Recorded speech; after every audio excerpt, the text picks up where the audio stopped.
Should I close this? There's a, I don't know why it keeps disappearing. Oh.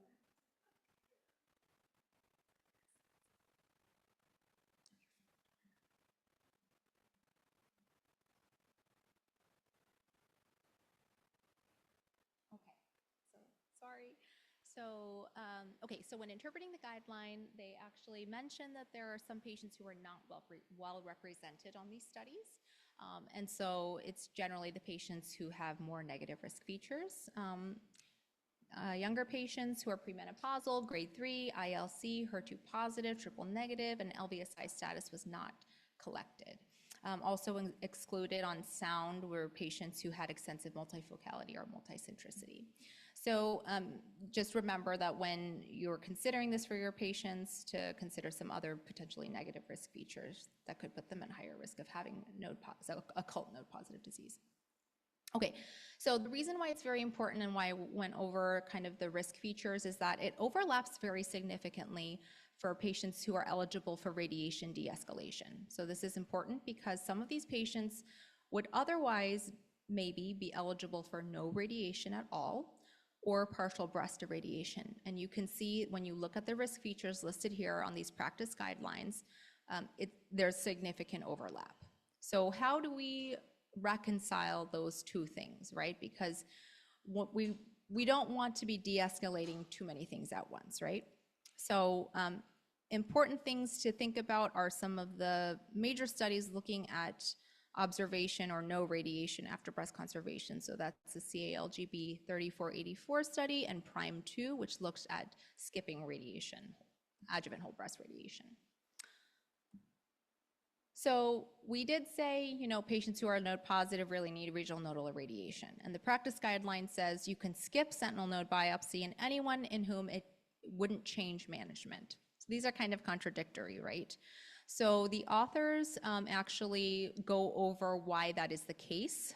So they basically say, most of these patients, especially our elderly patients, for example, in CALGB 9343, investigating the omission of whole breast radiation, many of those patients did not undergo any axillary nodal evaluation at all, and their recurrence rates in the axilla were extremely low in the setting of getting endocrine therapy.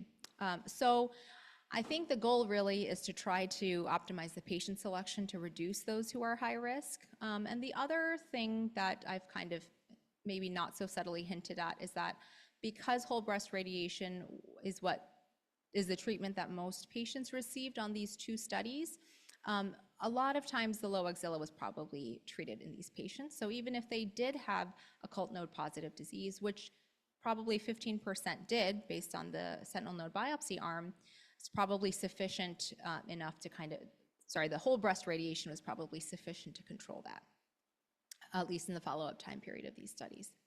So in terms of applying these studies and de-escalation of sentinel node biopsy, I think we need to just really consider what kind of adjuvant therapy is going to be administered. So for me in my practice, younger patients are generally not going to be as eligible for partial breast as they maybe would have been if they don't undergo sentinel node biopsy. So that's one change that I'm making. And then obviously considering very carefully who you were going to emit radiation in. So again, there may be some group of patients in whom I might have been more amenable to radiation omission, but if they haven't gotten a sentinel node biopsy, I may be less inclined to be okay with that. All right, so you know about this. Oh, and then a note, in some of the more recently published or ongoing studies looking at radiation omission in low either molecular risk groups or other low risk groups for breast cancer patients, I just wanted to mention that every single one of these studies requires axillary staging.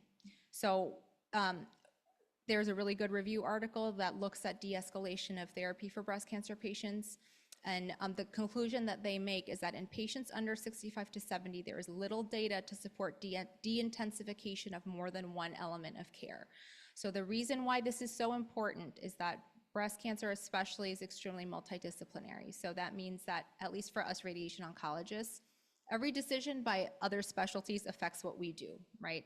So it's very, I think the most important thing to take away from this is that management of these patients needs to be multidisciplinary, discussion in tumor boards, and of course shared decision making with the patient to make sure they kind of understand what all the different options are, and the implications of each treatment modality on other treatment modalities. So thank you, that's all I have.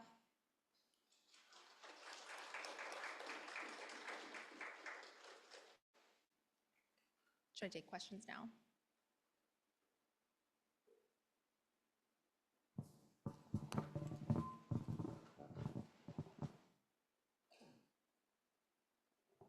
Yeah, there's a question back.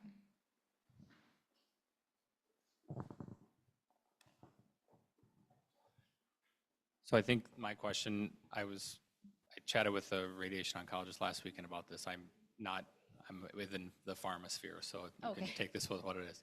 But you mentioned at the end, like everybody's decisions influences yours, and with the ADCs moving up, now new therapies for your patients who are undergoing surgery and radiation, like are there any conversations about, like for example, like the pneumonitis risk that you mentioned is associated with some ADCs over another? Like are those ever conversations that you have? I think for me, looking at toxicity is more something I consider in borderline cases, because overall the perception is that the toxicity is pretty low. The addition of treating the regional nodes, the added toxicity is pretty low. It's well tolerated. So for me, I personally use it more for borderline cases. But also we don't have a lot of data yet, so yeah.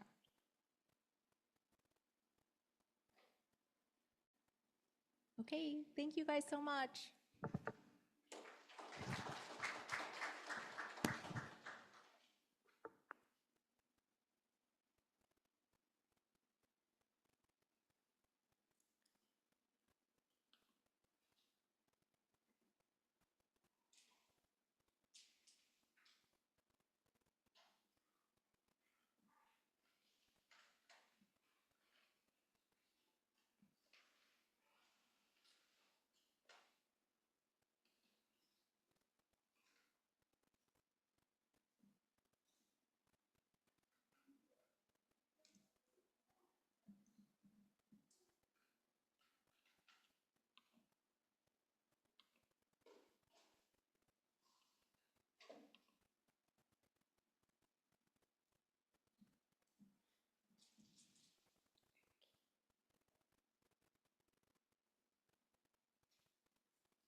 Sorry, guys, just one moment. I'll be right back.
Let me just share it really quick. Yeah.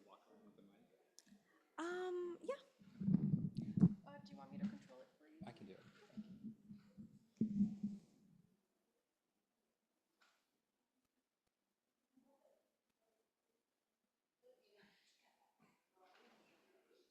right, we're ready. And then we can just change it later.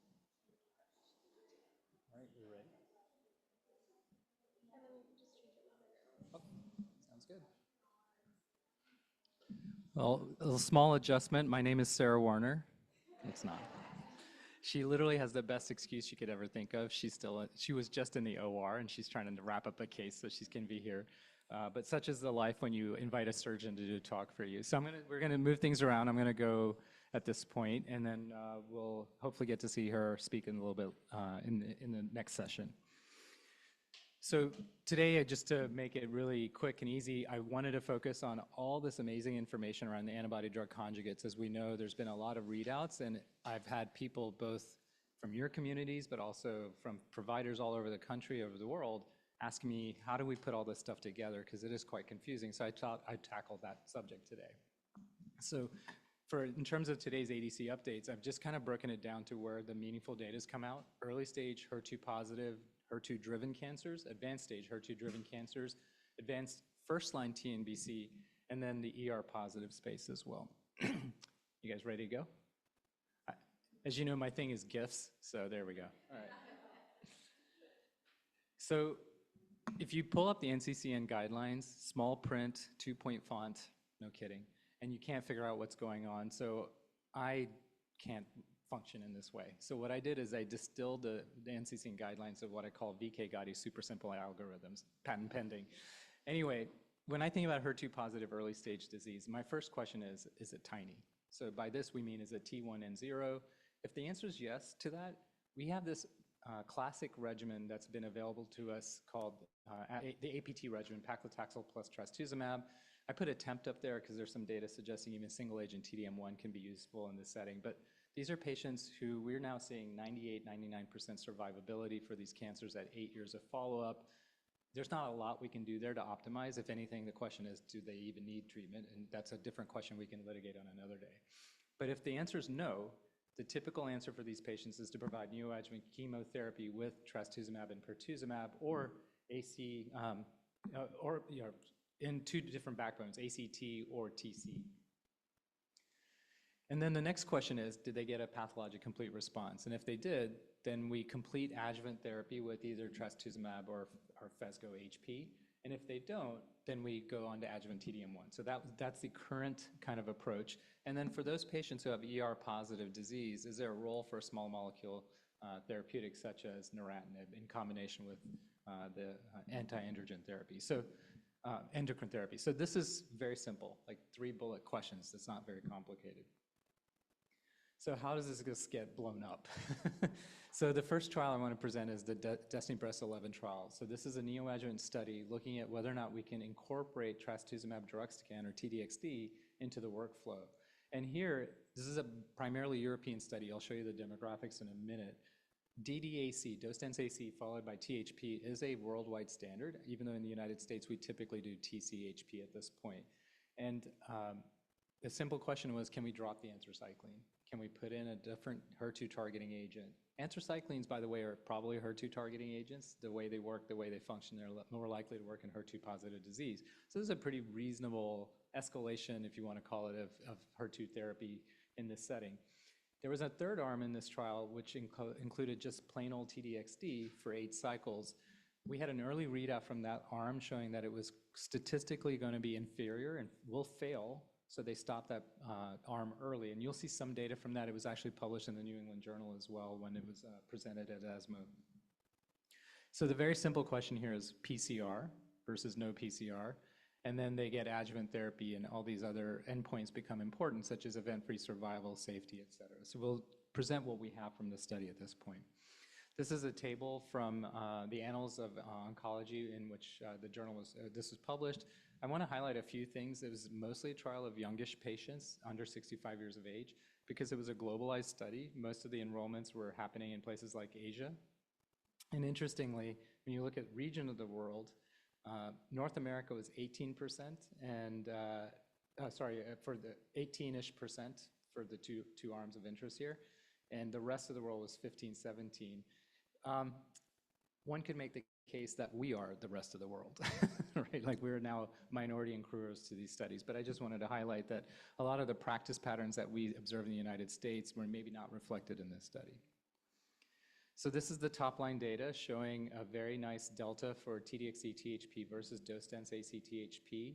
You can see the delta is 11%. And then when you broke it down by the HR-positive and HR-negative patients, both groups seem to have an incremental increase depending on the underlying biology. So the HR-negatives, we always see better pass-CR rates, and we're now almost at 83% with that group. And then in the other endpoints, looking at whether or not the rate of PCR, but allowing for in situ disease, you can see the numbers here again look superior for TDXD versus dose-dense THP, the sequencing. And that's not that different from HR positive and HR negative. And then the other way to look at this is RCB class, residual cancer burden class. So this is a more rigorous way to determine the depth of your PCR. So for example, we know that patients who have small amounts of residual disease, something we classify as RCB1, those patients also do quite well. And when you combine the RCB zeros and ones, you can see even in those groups, patients are seeing, most of the patients are over there. There's very few patients who are having miserable responses. When you look at the subgroups that were pre-specified, the delta and the PCR favored TDXD and THP pretty much in every group of individuals here.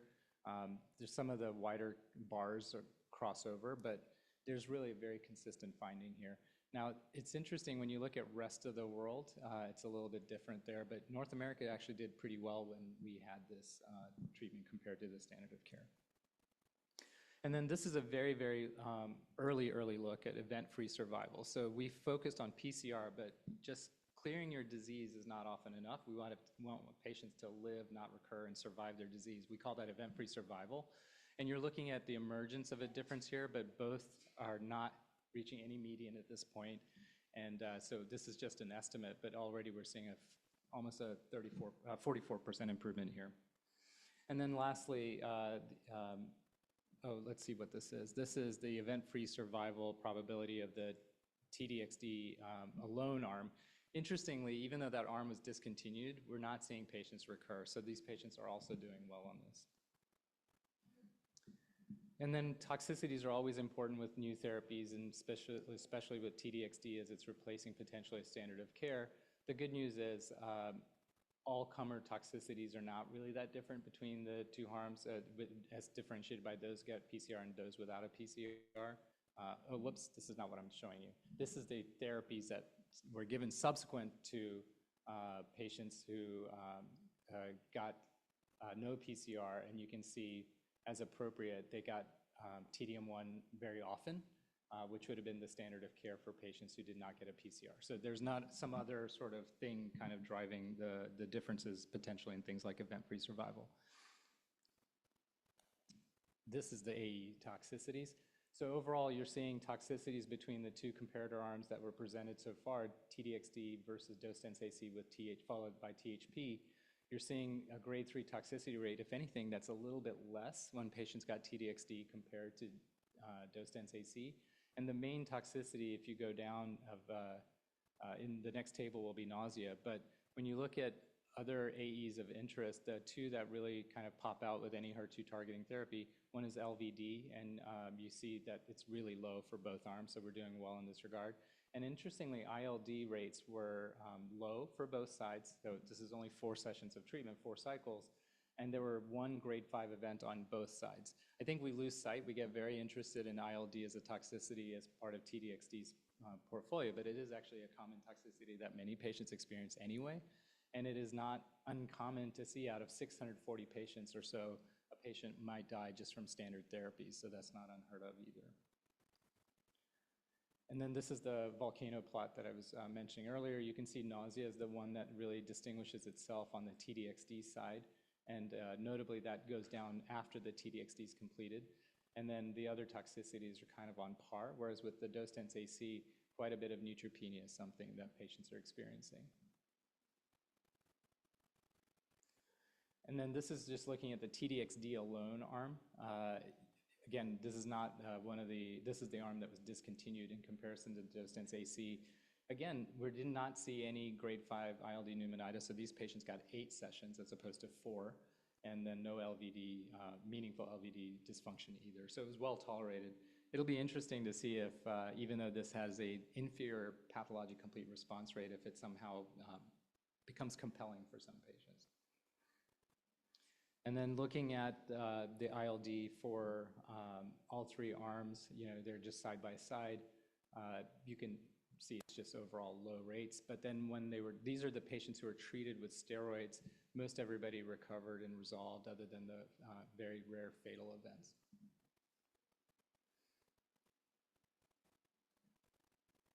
And then in terms of other toxicities, the antiemetics and usage and other things were reported. Overall, I'm trying to very much portray this as doable and feasible, and there was really no major surprises in this patient group, a lot of it being driven by the fact that it was first 4 cycles. And you can see, depending on where you were, some of these toxicities went up or down relative to the other arms. All right, so that's everything before surgery. What if you are in a place where we go do surgery and you find out, oh gosh, there's still lots of disease, or maybe the patient doesn't want to have neoadjuvant therapy, or maybe the surgeon is not talking to the medical oncologist. There's lots of scenarios. So this is a study looking at really for those patients who don't get a pathologic complete response after early stage treatment with a kind of a larger volume disease, what can we do in the adjuvant setting? So here the standard of care had been to give TDM1, and now maybe we can think about a clean randomization of TDXD. Now TDM1 in the United States in particular is given to any patient that has any residual disease at this point. Here they really wanted to focus on what they called high-risk presentations. They have a couple things that are tricky to translate into the United States. The first is one of the high-risk presentations was inoperable, and they have clinical T4, which we all agree with. But then they also had patients who just had a lot of nodes. I can just tell you, my surgeons will say, yeah, I can get that. So in Europe, they have a different definition of inoperable than we do in the United States. And so there are patients that we might approach differently here than they would there. So that's an important point because it defines who would be potentially eligible for this therapy once this is approved. And then the other was if you had operable EBC and you had involved nodes after surgery, then you were also eligible for treatment. Centrally confirmed HER2. Very clean randomization here, 14 cycles of TDM1 versus TDXD, 1-to-1 randomization, very large study with IDFS as the main primary endpoint with all these other secondary endpoints as well. I don't know if you noticed, but I'm struggling to see. And that's because I put my glasses way over there.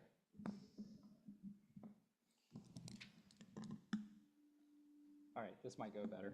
So when you look at the distribution of patients on this study, pretty well balanced. Again, I'm going to highlight a couple of things here. One is that the enrollment fractions of underrepresented groups is even more drastic in this trial. So Black and African enrollment, 2.7 and 1.6% on the respective arm. Part of that's driven by the fact that this is, again, a global trial. Lots of enrollments taking place in Asia. Here again, North American and Australia, 7 and 8.8%, rest of the world 18 and 17.4. So we're the rest of the world. I don't think that works out for me. Anyway, you can see the distribution of therapies otherwise are very similar. The receipt of concurrent radiation as well versus sequential, very similar. I'll come back to that point because that's been something a lot of folks have been worried about with TDXD, given it has lung toxicity. So in the top graph, you can see there is a difference, but when they zoom in on that little inset, it's a pretty big difference. This was published in the New England Journal not long ago. The invasive disease-free survival rate at 3 years was 92 versus 83%. That's a hazard ratio of 0.47, so a 53% improvement in this outcome. This is a pretty meaningful difference. When they looked at the subgroups to see if there was anybody driving it, all those lines are on the left on this forest plot, suggesting every subgroup they looked at benefited. And then in terms of what the events were in those patients who recurred, most of the events we were preventing are the ones that medical oncologists care about, distance metastasis events. And interestingly, when you looked at the distribution of those, CNS was still the site of first recurrence for a lot of these patients, but it is lower, numerically lower at least, in the patients who got TDXD as opposed to TDM1. It's important to note that these patients did not have screening CNS imaging at the time of enrollment on the study. So some of these patients may honestly have had disease prior to enrollment. And then this is disease-free survival. So, whoops. The other was invasive disease-free survival. This is disease-free survival. So not very different here. Again, pretty striking difference between the two arms and another hazard ratio of 0.57, 47%, 53%. And then when you look at TDXD and TDM1, the brain met free interval, again, these are sort of all very immature endpoints, but they're trending in the right direction. Hazard ratio there for suggesting a 35% improvement and then a 40% improvement in OS, but only 2.9% of the events have happened to this point. So that's very, very early for this as well. And then, interestingly, people would oftentimes tell you, oh, TDM1 way better tolerated than TDXD, but you can actually see they got the same median duration of months of treatment on the two arms. So the docs on this study were able to deliver essentially the same number of cycles regardless of the arm, and I think that is obviating that concern as well. And then treatment-emergent adverse events, similar distribution. You're going to see the specific toxicities in a minute. There's really no big differences. One thing that is different, though, compared to TDM1 is ILD rates. It's almost 11% versus only 2.5%. But very few dose interruptions, dose reductions, and deaths that were attributable to that. And a handful of patients did die from toxicities from the two drugs. Again, it's always shocking to see this in a large trial, but we have to just keep in mind things happen to patients that sometimes happens on studies too. And this is the volcano plot. Nausea, again, leading the way for TDXD. And then when you look at TDM1, it's really the platelet counts that we know that that's a toxicity. Interestingly, they did call out radiation pneumonitis there. It was a very common event, but these patients are having surveillance imaging of the lungs, so we were finding people with changes. These were centrally adjudicated, so I trust and believe that these were actually pneumonitis events. It's just remarkably common. It is a global study. A lot of the radiotherapy interventions were being done in machines that are not like the ones in the United States. And it's possible with our image-guided therapies that these rates would actually be substantially lower in the United States.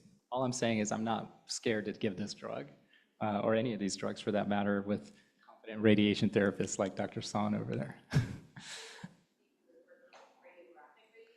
Yeah, the radiographic. No, I think there were a handful symptomatic, but most of them were radiographic.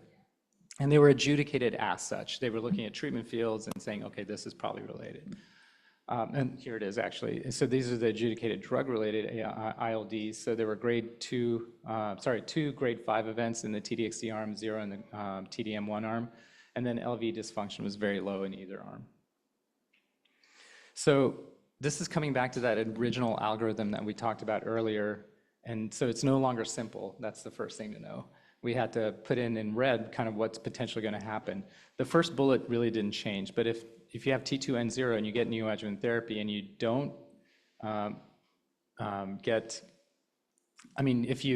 if it's T2N0 or greater, you're going to get neoadjuvant therapy. You can give either what we've been giving, or you can now start introducing TDXD followed by THP.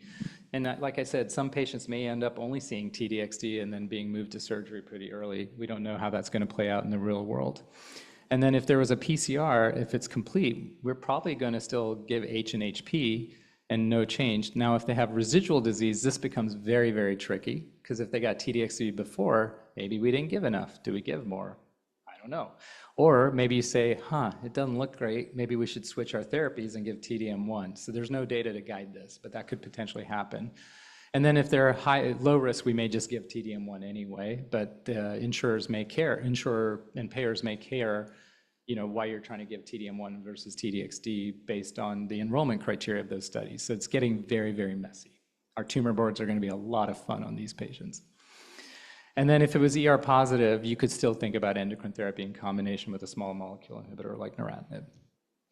All right, now switching gears to the advanced setting, same patient population. This is pretty easy right now. We give THP, i.e. the Cleopatra regimen, and if they're ER positive for the last several months, maybe year, many of us have started giving palbociclib plus endocrine therapy as our maintenance strategy when they transition to HP. That paper still has not been published, still waiting. I'm told it's going to be in the New England Journal, so it'll eventually be incorporated into our guidelines, but interestingly, payers are letting us do this now anyway.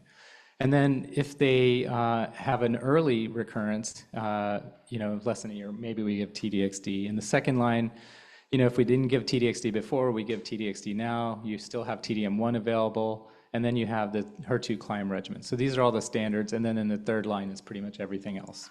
If you pull up the NCCN guidelines, there's like 15 lines. I just made it a couple.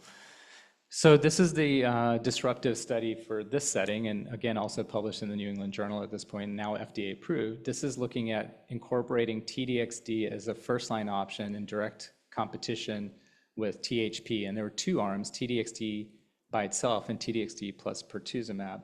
The top arm has not been reported yet. They're still waiting on the data to cook, and we may see that this year, but the TDXD pertuzumab arm has been published. PFS was the primary endpoint, and then we were going to definitely look at things like OS and some of these other things you see there. So in terms of demographics for this study, again, a very globalized study, a lot of enrollments in Asia, but a fair amount of enrollments in the United States, about a quarter or so.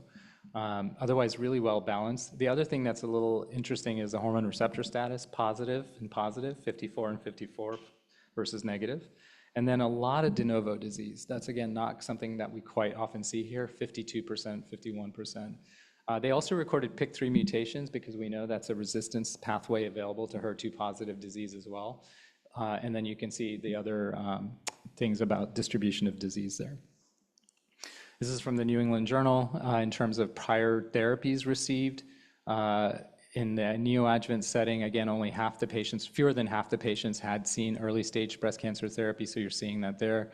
And then the types and distributions of the targeted therapies as well. So very well balanced for those kinds of features. And this is the top line, progression-free survival. Here again, we have a roughly 44% improvement. This is an old standard that's been in play for almost a decade, almost 15 years. And now we have been able to demonstrate a new therapy combination that's going to supplant this. You look at the distribution on the forest plots, very, very consistent and comically so. Everything's deeply set off to the left, suggesting a substantial benefit across all these different groups. And then other things, when you give therapy for advanced disease, you kind of want to see it get smaller. And that's something that you see here. Now, what's striking is the rates of complete responses. Almost 15% of the patients are achieving a complete response. We've not seen anything quite like that in the metastatic setting. THP wasn't that bad, 8.5, but we're seeing a big uptick there as well. And otherwise, pretty much all of those endpoints are tilting in favor of TDXD and pertuzumab. And then this is a very early look at OS. It's too early to comment. It's about 16% better, but it's very immature. And then this is PFS2. So the patients got treated. Many of these patients theoretically could get T-DXd in the next arm. Would that collapse these lines? In other words, could we just reserve this therapy for the next line? You'll see the data in a minute. Not everybody was able to get T-DXd, but it does look like in the kind of real world out there that there's a PFS2 benefit as well for giving T-DXd in the first line with pertuzumab. And then this is looking at adverse events. They're pretty well balanced for all grades. When you look at the details, though, you will see more nausea at grade 3 and greater for patients on T-DXd. That's something we expect to see. And then keep in mind that taxane for many of these patients was discontinued well before the T-DXd was on the T-DXd pertuzumab arm. So these patients at some point are seeing just HP by themselves.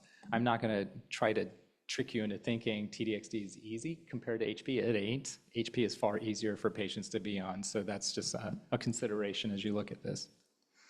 And then in terms of the volcano plots, you can see here that not unexpectedly, you're seeing more nausea with the T-DXd containing arm compared to THP. The rate of some of the hematologic toxicities look worse with taxanes, but remember the taxanes were discontinued in most of these patients at some point. And then the ILD rates, again, seeing some grade 5 here, 2 patients, and there's a backstory to those 2 patients. They were deeply investigated. There was one patient who got a dose even after there was concern because of a hang up in how the imaging was being performed for her. Kind of not really the study's fault, driven by the patient's decision making actually.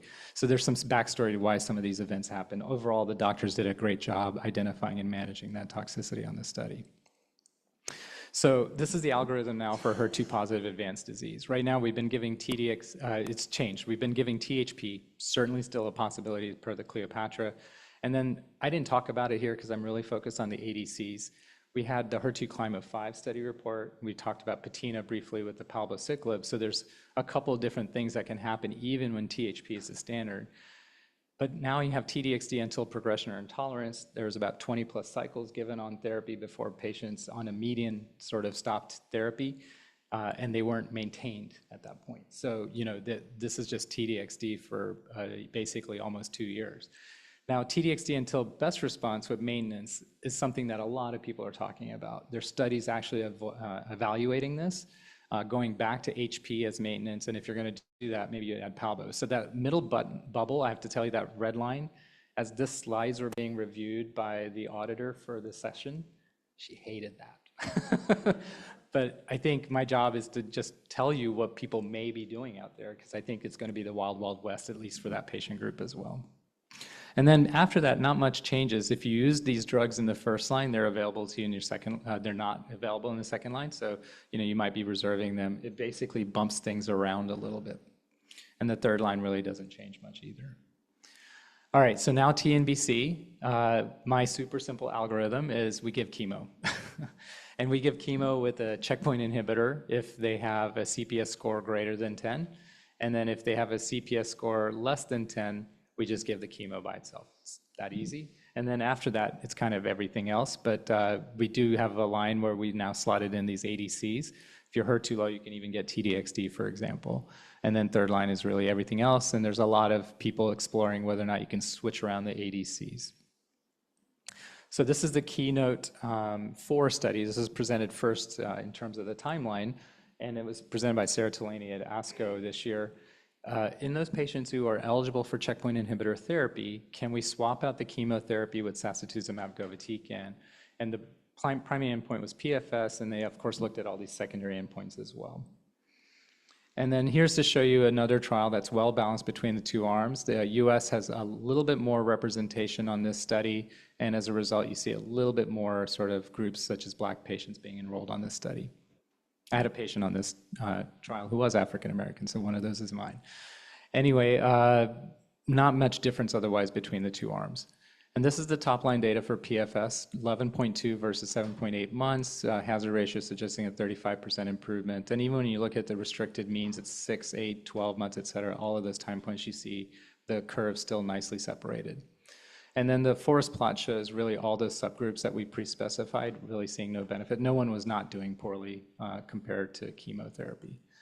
And then this is a little bit very premature, looking at overall survival. It's about 11% better. The medians have not been reached. But it's also important to note that there was crossover permitted on the study. And not only was it permitted, the company gave the drug. So there was really, for patients who were falling off on the control arm, they had access to the investigational agent. And in theory, you could see or eliminate that advantage over time. So we don't know what this is going to look like, but I wouldn't be surprised if an OS signal is not meaningfully reached. When you look at the treatment emergent adverse events, really no new signals is the way I would characterize this. Neutropenia is one of the major toxicities, but you do see that also with chemotherapy, so it's a bit of a wash. We now have growth factor prophylaxis guidelines in the first line and as well as in secondary prophylaxis. And so in the real world, this may actually be better if doctors are using the prophylaxis correctly. And then in terms of kind of the summary statistics on the treatment-related adverse events and items that led to things like discontinuation and reductions, et cetera, they tilt slightly in favor of the SG Pembro compared to the chemotherapy. So portraying the picture of a tolerable option for our patients. Now I'm going to move to the other half of the group, the other 60% of patients who are not eligible for checkpoint inhibitor therapy. Now the devil here is again in details. If you read the manuscripts and if you read the study design, how they defined not eligible is fuzzy, is the way I'd put it. There are patients who had seen checkpoint inhibitor in a prior sort of neoadjuvant setting, adjuvant setting, and in theory, if there was a very short timeline between that and their recurrence, they would theoretically not be eligible, but how that's defined is a little fuzzy in my mind. Anyway, bottom line, these patients are not eligible for checkpoint inhibitors. So here you're just looking at chemo versus sacituzumab, basically moving up what we had done in the second line into the first line.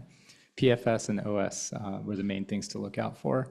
Well-balanced study, again, global study, so some good representation in the United States, about a third of the patients.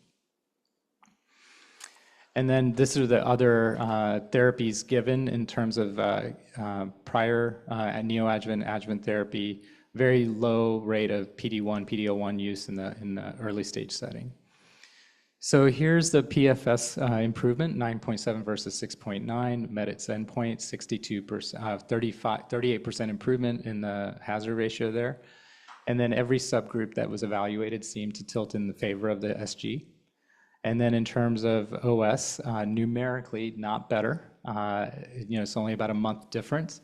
And then objective response rates are pretty similar between the two. One thing to note, one of the standard chemotherapies available to patients is a doublet, Gem-Carbo, and Gem-Carbo is actually pretty active, so may sort of close the gap a little bit there for this drug. But overall, nothing appreciably different between the two arms, but we do have a PFS benefit. The OS benefit is potentially lost here because the company once again provided SG to patients who had progressed. So there's a lot of contamination of the standard of care arm with receipt of SG in a later line of therapy. And that's something that the company was applauded for doing, but certainly does cloud whether or not there could have been an OS benefit with this drug.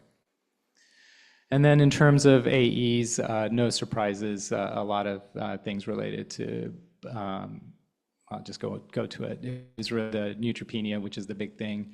But not that different than just standard chemotherapy. And again, we have growth factor prophylaxis available for this. And then this is looking at the distribution on a volcano plot. I just like these plots. They're just easier to see than the tables. And you can see, again, neutropenia was the big thing.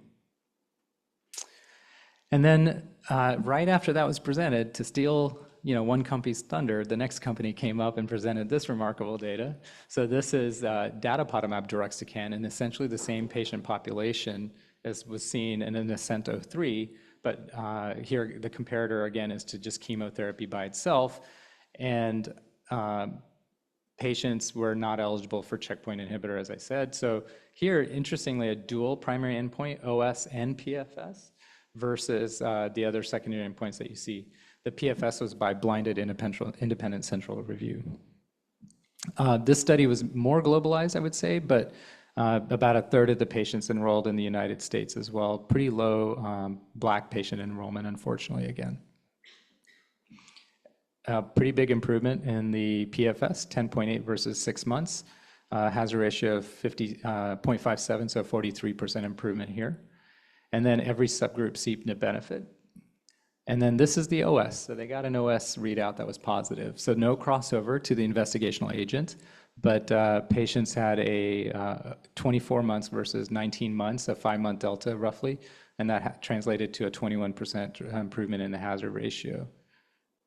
And for the OS, really no subgroups were seen that did not benefit. In terms of responses, like I said, with these drugs, you want to see patients actually get their cancers to be smaller. There were actually a handful of patients with CRs, a lot more PRs on this Dato-DXd versus the investigator's choice chemotherapies. I failed to mention there was no doublet chemo option in this study, so they were all single agents. And then in terms of the probability of staying in response, so this is sort of the duration of response data. Patients were able to stay on the investigational therapy and also had longer durations of response. And that was similar across all the subgroups favoring Dato-DXd. In terms of the toxicity, a couple new emergent toxicities with Dato-DXd that set it apart from some of the other ADCs, namely dry eye, ocular disease. And this is something in the United States that we'll probably screen for and then monitor patients as they're on therapy. And the other was stomatitis. This can be pretty horrendous, and there's actually a lot of advice being given to me by my colleagues at other institutions that they use steroid rinses and all sorts of other therapies. So it's something that we can get around to managing. And certainly oncologists with all the tyrosine kinase inhibitors, et cetera, that cause this, we're getting pretty good and savvy at doing this, but it is a different kind of burden on our patients than we're seeing with the other ADCs. And then in terms of those specific toxicities, you can see the distribution between on the Dato-DXd versus the investigator choice chemotherapy. You're really not seeing grade 3 events for these things with investigator's choice chemotherapy. So this algorithm has changed a little bit, and I had to submit these slides by Wednesday of last week, and who knows what happened on Friday? NCCN updated it. So I'm going to first show you what I thought, and then we'll talk about what the NCCN said in a second. So the first line is PD-L1 for CPS scores less than 10. You have both Dato-DXd and SG as options, and if you're greater than 10, SG plus Pembro might be now the first line option for these patients. And then in the second line, you can use single agent chemo, taxane, gemcarbo, whatever you want, or if they're HER2 low and you haven't used an ADC in the first line setting, you could even entertain the possibility of T-DXd in this setting. And then third line is chemo and or other ADCs. If you didn't use it and you want to do that thing they call the sandwich, where you give some other therapy first before you jump to another topo-1 isomerase bound antibody-drug conjugate, you can kind of get that then in the third line setting. So the NCCN guidelines did come out, and interestingly, they gave category 1 recommendations to SG in both the PD-1 positive and PD-1 ineligible patient population, and they gave Dato-DXd a less than preferred designation. So I'm still scratching my head. I'm trying to understand that. I haven't asked or talked to anybody about it because it just came out last week, but maybe we'll get some details on that. All right, so the last one is the ER positive setting. We did have a readout here, and it's a negative readout, so we'll kind of go through that really quickly. So right now, the first question is, did you do all the endocrine therapy? First question. And if you did, then you can kind of move on to the cytotoxic. And now in the first line post-endo, if they're HER2 low, you could do T-DXd. And then for all others, you could probably just go to CAPE. And then in the second line beyond, you could do ADCs in both T-DXd and SASE and Dato, everything's available over there. And so that's, depending on what you used before, you might kind of mix and match things here. So this is CENT-07. It's essentially an attempt to move sacituzumab govitecan to the first line after all endocrine therapy is exhausted. Clean randomization of SASE versus investigator's choice chemotherapy, mostly single agents of like CAPE, paclitaxel, and nab-paclitaxel. And so distribution of patients very similar on the two arms. Again, a lot of US enrollment with this study, so I applaud the company for doing that. And then in terms of distribution of other therapies, in terms of endocrine therapy, chemotherapy in the adjuvant, neoadjuvant setting, we're not seeing any drivers that would explain any differences for these patients. A lot of CDK4/6 inhibitor use, and you can see for those patients who did get it, there were the fair number of roughly half are what we would define as endocrine responsive patients, and the others are less than half, 43% or so, or less than 12 months response there. So these are this individual subgroup showing that PFS benefit was kind of hovering around 1.0. Oh, wait, what happened? So this stinks because I messed up the animation here, but on that bar graph behind it, I'm going to see if I can exit and do this.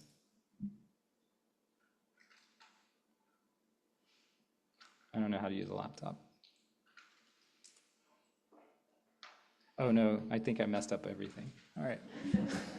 Well, what you were going to see was there was no difference between the two arms for PFS. The curves essentially overlap on each other.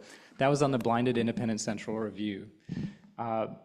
When you look at all the other metrics, though, it looks like there's an advantage to SG, but they fail to achieve their primary endpoint. So all those other endpoints become sort of void and null, not evaluable.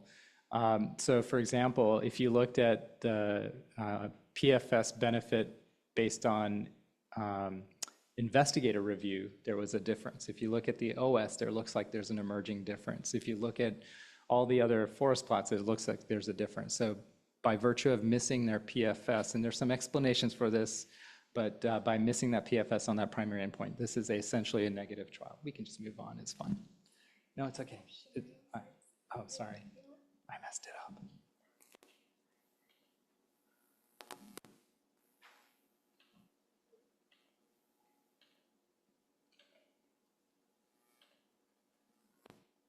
Thank you.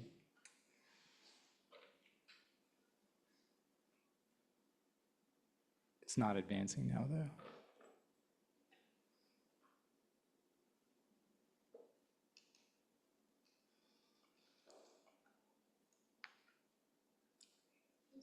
Okay, sure. So I'll just keep talking because that's something I can do. When you look at, there we go, it's now moving. All right. So in terms of, I already mentioned this, but all the pre-specified subgroups, it looks like it's leaning towards SG, but a lot of those bars are crossing 1. And then in terms of the other endpoints, like I said, when they looked at overall survival, it looked like it was trending that way, but it's a void endpoint at this point. And then in terms of subsequent therapies, in terms of patients getting access to ADCs, there was a high rate of SG use in that next line of therapy, and also trastuzumab DXd as well. And then responses were slightly better, with the with the sacituzumab govitecan compared to physician's choice chemotherapy. And then toxicity-wise, kind of no new safety signals is the way I would summarize this, and really in many ways still favoring the SG arm. And that's what those toxicities look like, neutropenia being the main one. Now remember, in this study, one of the main chemotherapies used in that other arm was capecitabine, which doesn't really have a lot of neutropenia and other toxicities associated with it. So this hasn't changed. It's exactly the same as before. It's unfortunate. All right. So just the conclusions, really, I'm running a little bit slow. ADCs have displaced much of recent standard of care in 2026, and that'll probably continue to be the case moving forward. HER2 3+ disease, early stage, we'll see T-DXd for high-risk patients before or after surgery. I think it's just going to be dependent on kind of what our practices, preferences around these modalities.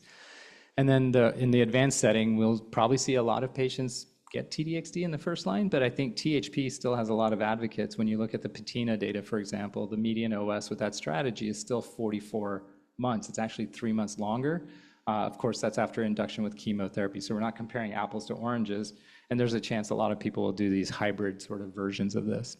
And then lastly, TNBC, SG, regardless of PD status, is a possibility, and now is apparently the preferred option based on NCCN guidelines, but Dato-DXd also has very strong and compelling data here as well. And then unfortunately, no delta, at least for this next year for 2026 in the HR positive space. We'll continue to kind of leverage these ADCs in subsequent lines of therapy. Did I do that to you? All right, I'm happy to take questions.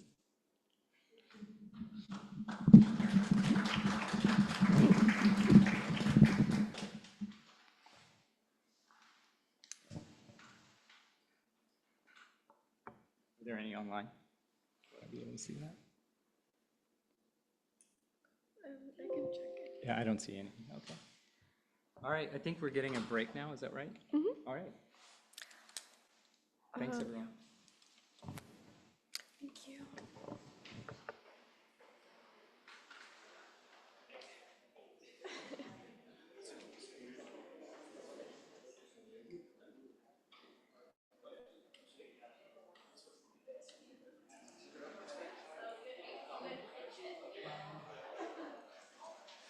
Check 1 2. Check 1 2. Hello. 1 2.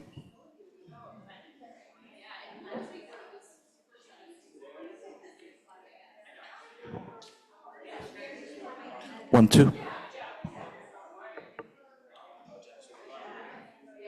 I'm sorry. Did they say 4:45? Sorry, 35. Okay. Everything going okay? Yeah.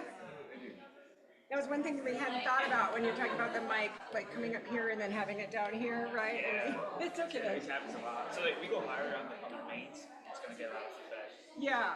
So we can talk like this. Yeah, for the next meeting, we just from there. Yeah. You feel free to grab food. Oh, excuse me. Yeah. So I was like, listen, we also have access to You're good, Laura? Yeah. Yeah, Laura. I didn't even notice. Okay. so we have access to anybody wants to talk on Zoom call. Oh, okay. Just in case you guys need it. Okay, yeah. I think for next time probably. Also, I think like the problem was I didn't realize. I thought you guys had started like the meeting, and that's why it like. Oh, that was Yeah. another meeting. Yeah. So. Oh, Yeah. So like for next time, I have a practice webinar that like it opens this same thing like exactly what we see. So just like for next time, just let me know so I can just open that and then I can just start it from there. And you guys don't like wouldn't have to create like a whole other meeting either. Yeah.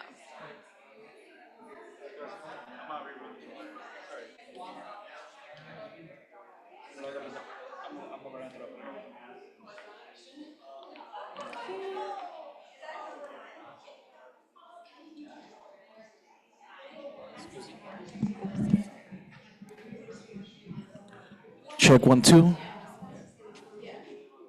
Check 1 2. 1 2.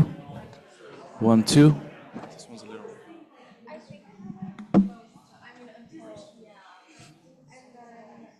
One, one, one, one.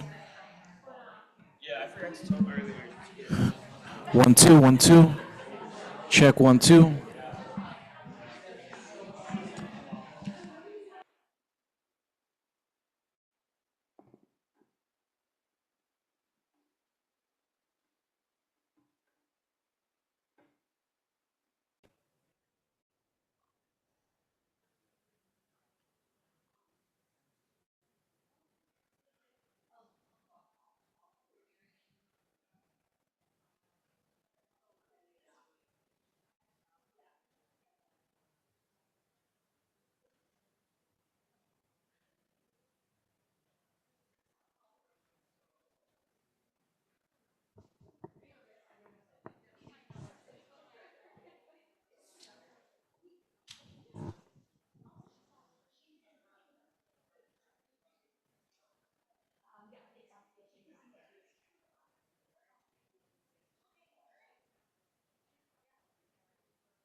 Show me. Okay. Great. Oh, that's fun. And this is on? Okay. Great. Should I give, oh, it's actually 4:35, so I guess we can get started.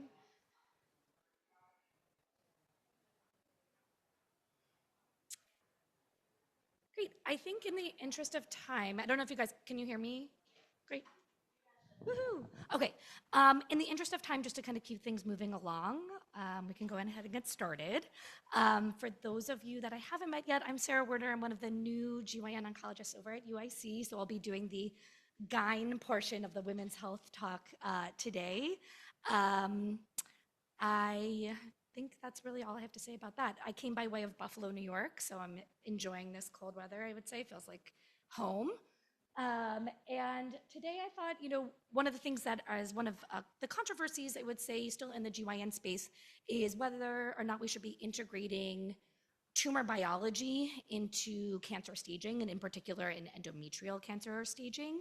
So to talk a little bit about some progress and some pitfalls and maybe some clinical consequences as a result of a ESGO guidelines recommendations that have been released earlier, or I guess in 2025 now, so last year.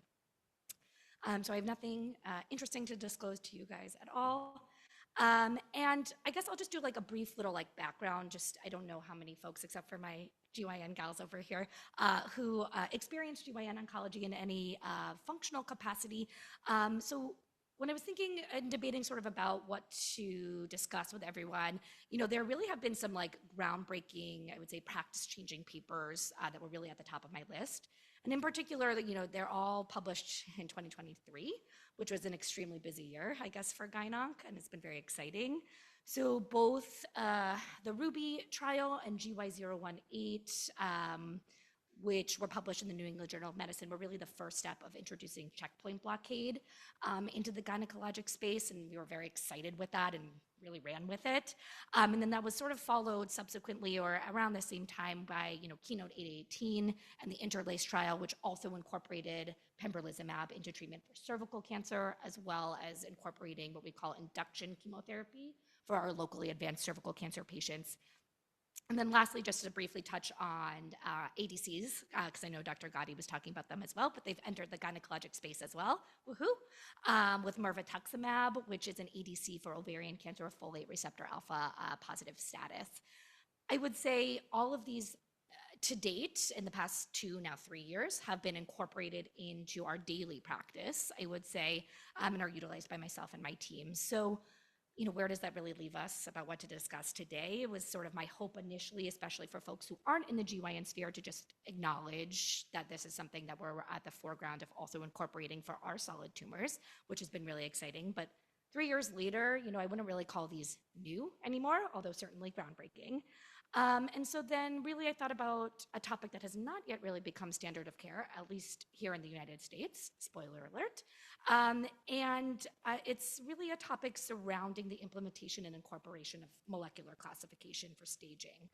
And so with that, we'll kind of go over my agenda for the talk, really to review our old staging classification. And I say old in air quotes because I'm still using them. It's a 2019 endometrial cancer staging. Then we'll touch on the Cancer Genome Atlas, which was pretty groundbreaking and fundamental for changing molecular classification for endometrial cancer, and certainly how that then got incorporated, again, 2023 was a hot year for GYN-onc, into new staging for endometrial cancer, which incorporates these classifications. And then what the ESGO really came out with in November of last year that incorporates all of this data into subsequent adjuvant treatment modalities for these women. And certainly some future considerations that I have and that I think some folks on the foreground also have about these objectives. So just a little bit of background for people who aren't familiar with endometrial cancer. It is the most common gynecologic cancer, and it is the 4th most common cancer among women in the United States in general.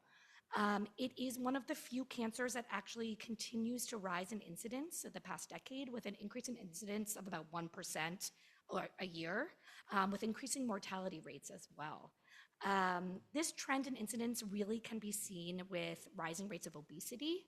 As you can see, it's a pretty significant relative risk once women reach a BMI of 30 or greater compared to other common cancer subtypes for our patients. And it also has noted to have an increased incidence in non-endometrioid histologic subtypes, which account for about 40% of patients' deaths. There's also fairly notable racial and ethnic disparities within endometrial cancer, and I think that's really important when we think about our patients at UIC.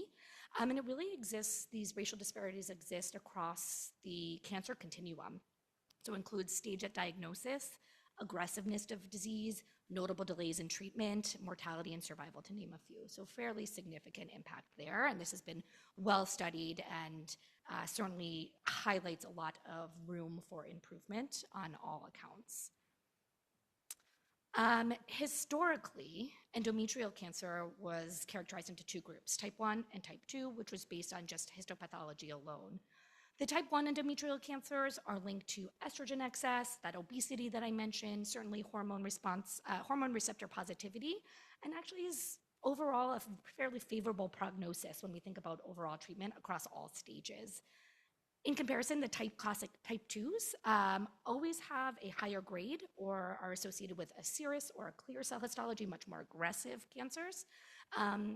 These occur in the background of inert endometrium. So they're de novo mutations that arise not related to estrogen and certainly not related to endometrial hyperplasia, which is a precursor for the type 1 disease. These often are associated with a p53 mutation marker, which can highlight a more clinically aggressive cancer. And overall, I would say worse patient outcomes despite earlier stage disease.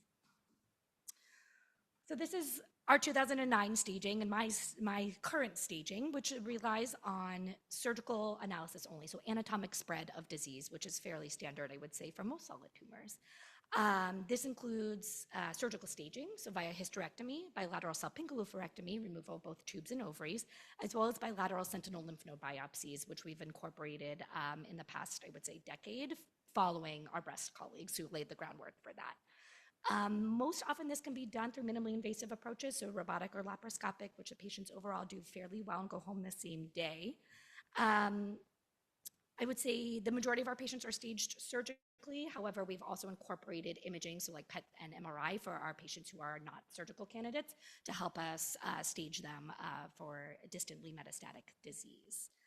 I would say two things that I wanted to note just about this before I jump into the next staging is that typically, based on this staging style, it is very rare that we have a true stage 2 endometrial cancer. And what I mean by that is where the tumor is invading the cervical stroma, so down at the lower part of the uterus and certainly into the cervix itself, but it does not extend past that.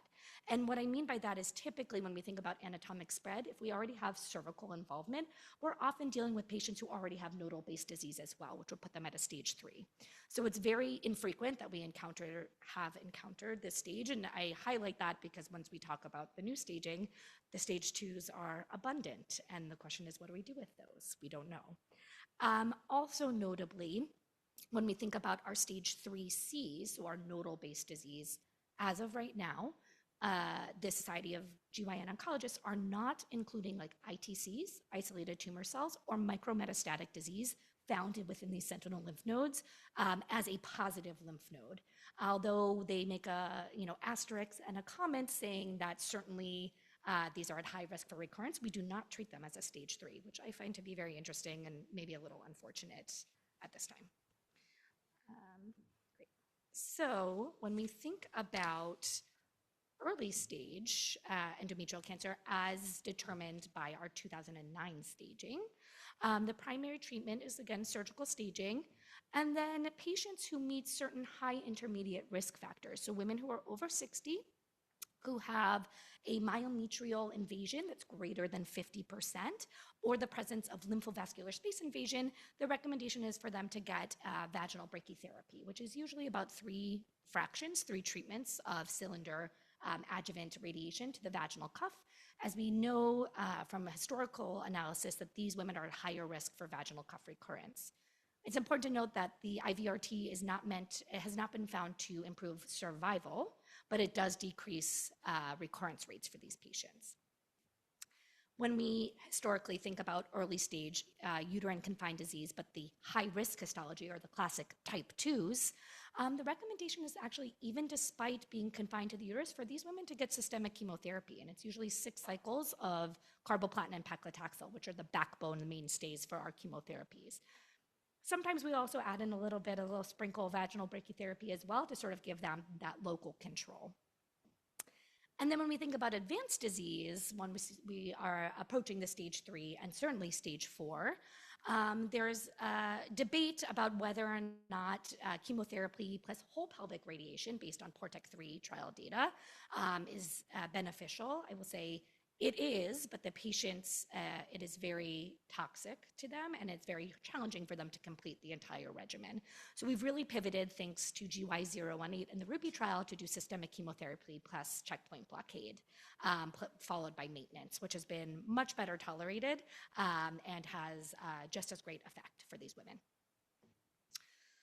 So going back in time for a minute, because it's taken us 10 plus years to really incorporate this, growing attention in the mid-2000s, I would say, has really started to be aimed towards identifying biomarkers that will offer us deeper insights into tumor biology and then subsequent prognostic therapeutic response. And so the TCGA, or the Cancer Genome Atlas, by Doug Levine, was really the first of its kind to start to map that genomic landscape of endometrial cancer in particular, in order to really define if there were biologically distinct subgroups with potential clinical relevance. And so he looked at almost 400 endometrial cancer samples.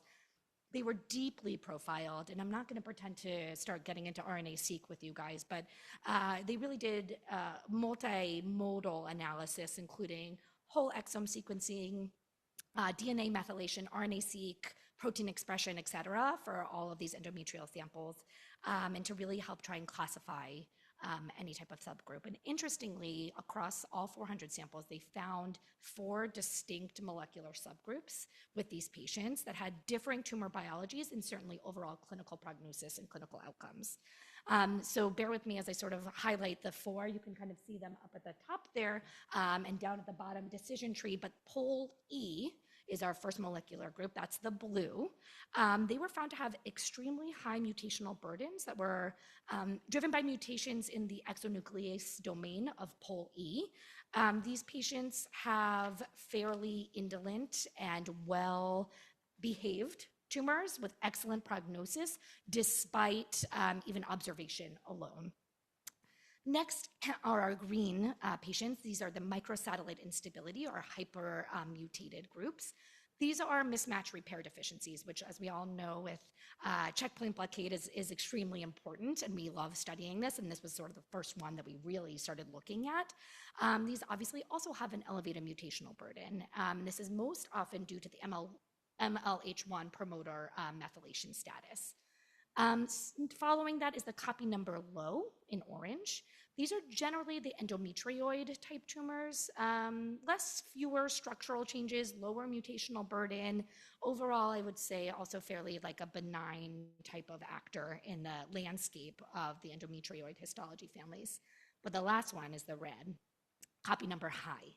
These are correlated to the serous or serous-like tumors. They have extensive chromosomal alterations and that frequent P53 mutation that we highlighted with those classic type 2 actors before. These patients across the board, regardless of what stage they were diagnosed with, have poorer outcomes, regardless of what we throw at them. So when we sort of just look at, prognostic value, obviously the implications from the TCGA were fairly profound. First, it's really highlighting molecular explanation for why tumors with similar histologic subtypes can actually have very different outcomes that we were ill prepared for. And second, it actually really introduced a concept that some patients, particularly those with the POL-E mutated cancers, may actually be overtreated. So that we may be giving them chemotherapy when it's not necessarily indicated for them. And what does that mean for our patients who then subsequently have toxicity from that? And then certainly on the opposite end of the spectrum, patients who have that serous-like biology, those driven P53 mutant cancers, they actually might need much more aggressive therapy regardless of that anatomic spread. So even if it's confined just to a small polyp in the uterus, they might still benefit from systemic chemotherapy since we know that these are such bad actors. So the clinical question really then becomes, how does incorporating molecular classification into our clinical algorithms, such as staging, which is very important for adjuvant therapy, how does that help us refine risk stratification and prognostication beyond just traditional type 1, type 2, and anatomic spread of disease? So again, 2023, busy year, but the FIGO then came out with an updated staging framework that now incorporates the 2013 TCGA molecular biology, as well as anatomic tumor spread and tumor site, to incorporate a new staging paradigm that really tries to combine both of those together to help us stratify adjuvant therapy. So this included certainly the anatomic extent, so uterus, lymph nodes, distant metastatic disease, plus that molecular class, that POLE, MMRD, P53 abnormal, or the NSMPs. For the first time, stage here, I would say in any solid tumor type, can really then change without disease spread changing. So it's purely based on tumor biology that we're upstaging or downstaging these women. And it really reorganized a lot of the earlier stage disease. And so one of the things that's interesting that I thought is that 1A3s, for example, with a POLE mutation, can include disease that's within the uterus as well as metastasis to the ovary. And we would classically call that patient a 3A and give her chemotherapy. But if she's a POLE with that type of disease, she might not need anything after that, after surgery. And similarly, there's also like a space, as I mentioned before, for these stage 2s to really come to the foreground. And we're seeing it a lot on path reports. And I think it's important to highlight, but again, because historically, we don't really have experience with the stage 2s. What do we do with these patients? I'm not really sure. Additionally, and lastly, I would say this new staging system also allows for the consideration of those micrometastatic disease, so not ITCs in the lymph nodes, but certainly micrometastatic disease. So disease that's 2 millimeters or less in the lymph nodes can now be incorporated as a stage 3 cancer. So this framework, certainly laid foundation for modern molecular risk stratification, and it's really being considered for incorporation into the staging system and clinical guidelines, at least over in Europe, not yet here in the United States. I would say SGO has been holding on to that 2009 staging, which I'll get into in a minute. So in 2025, the ESGO recommendations then really start integrating recommendations based on these genomic insights. And the hope is that it really creates more accurate prognostic stratification, which will enable maybe more personalized approaches to adjuvant therapy. But I would argue that it also is really blurring the line between true staging, anatomic staging, and prognostic modeling. And just to highlight and get into a little bit of what ESGO is recommending and how that differs from what we are doing currently. Overall, the initial recommendations are the exact same. Patients get a biopsy, she's diagnosed with endometrial cancer. The recommendation is still for surgical management as current guidelines dictate, with appropriate staging with sentinel lymph node biopsy. Interestingly, they do push for endometrial sampling to have that molecular profiling done, and pathologists can be doing it on small pieces of endometrial tissue from biopsy as opposed to waiting for the entire uterine specimen. And then certainly they also agree that medically unfit patients to get some form of whole pelvic radiation with or without hormonal therapy as dictated by their cancer type. So no real changes there, the initial. So then let's look at early stage disease. So they break up the staging sort of on the, I guess, left column for you guys of anatomic spread. And then the top classification falls under the molecular classification, molecular profile for these women. And green denotes low risk of recurrence across all anatomic sites. Yellow denotes intermediate risk, so patients who might have those stage 2s, again with MMR deficient tumors. Orange, I guess, which is sort of looks like orange, but also looks a little bit like red, is the high intermediate risk. And their recommendations for these is for pelvic control with whole pelvic radiation, which I thought was interesting. Those are mostly for our MMR deficient, confined to the uterus disease. And then certainly our red, as you can see, are really those P53 mutants across all early stage uterine confined disease, where they are recommending chemotherapy plus vaginal brachytherapy, or the PORTEC trial, which is the concurrent chemo plus radiation with sequential chemotherapy, that challenging regimen that I alluded to before. This is because these are European guidelines, and PORTEC was a European study, it still is. They just came out with PORTEC 4. And so they try and really push their patients through this regimen. I have yet to see one patient successfully get through it. That's just me. Then when we think about advanced stage disease, again, surgical management as current guidelines dictate, with really debulking of all visible disease. So we're treating these like our ovarian cancer patients, where we don't want to leave any residual cancer behind at upfront surgery, and then systemic chemotherapy followed by checkpoint blockade maintenance. Any unresectable distantly disease would be a combination, again, of whole pelvic radiation and systemic chemotherapy. And it's interesting because the gray sort of notes a, quote, gray area of not enough data to support what we do for our POL-E mutated patients. If you see the POL-E up at the top, who have distant disease, we don't know what to do with these women. Are we giving them chemotherapy? Are we not? And then certainly the red across the board for the other molecular subtypes denotes patients that have higher disease risk stratification for her. So some important critiques, I would say, and sort of some limitations as I'm sort of going through this, and we have a debate between my partner and myself about whether or not we want to commit ourselves to this staging paradigm and this new change. It's a friendly debate, but a debate nonetheless. I would say, you know, the tension between biologic prognostic factors and staging integrity and holding on to true anatomic staging is a known debate, and it's actually ongoing in the gynecologic oncology sphere, so much so that even despite these 2023 stagings coming out from the FIGO, we have yet to accept them. Our pathologists have accepted them, and they will put them all over the path report, but then we really mull over the path report and then revert back to the 2009 staging. So we're really like holding on truly tight. And I would say, you know, some of the conceptual issues that I have, and certainly I think some of my colleagues have as well, is, you know, traditional cancer staging, when we think about how to make this generalizable to the entire world, for lack of a better, you know, word, is really designed to describe the anatomic extent of disease, full stop, period. This is meant to facilitate uniform communication, how we communicate across trials, how we communicate across countries. And it really can affect comparability across cohorts and across how we apply certain data and certain prognostic value to these women and what we treat them with.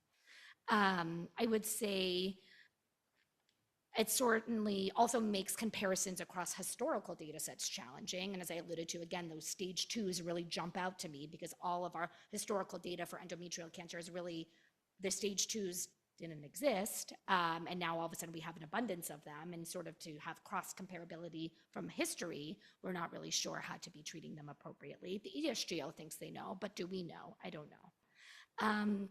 Additionally, you know, while molecular classification is certainly backed by prognostic data, I would say the incremental benefit of staging modifications for treatment decisions has not been prospectively validated in any capacity. So ESGO pulled all of these recommendations. There was no prospective study across these. They came out based extrapolating again from data from history, but we don't necessarily have any prognostic prospective validation for these recommendations, and to be wary about that. And then touching on, you know, real world implementation again, it might vary based on resource availability. You know, we're at an academic center. Our pathologists are certainly capable and able to be standing for these molecular classifications. But for example, that POL-E stain is rather expensive. That I actually did not know this. And so requesting that of the pathologist certainly comes at a financial cost. And again, going back to being able to generalize this to the general public, how do we then account for resource availability that they might not be able to perform with these vital tests? And then I love clinical trials. I could talk about them all day. So certainly that's a little bit of something that I fear for as well, that, this certainly matters beyond a daily practice as well, these challenges. It obviously has important implications for future clinical trial design and regulatory endpoints and what that would look like for us.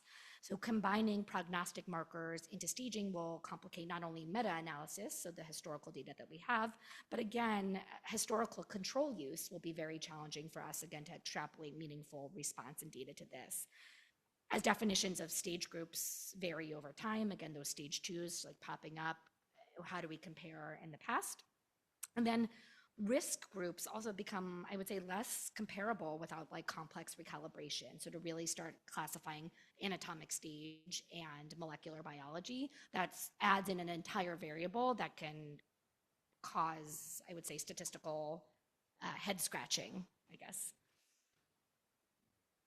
So the more sustainable model, I would say, is a proposed framework for clinicians, for myself, and for certainly colleagues who are interested, but is to preserve pure anatomic staging, and then on top of that, sort of layer the biological risk classification on top.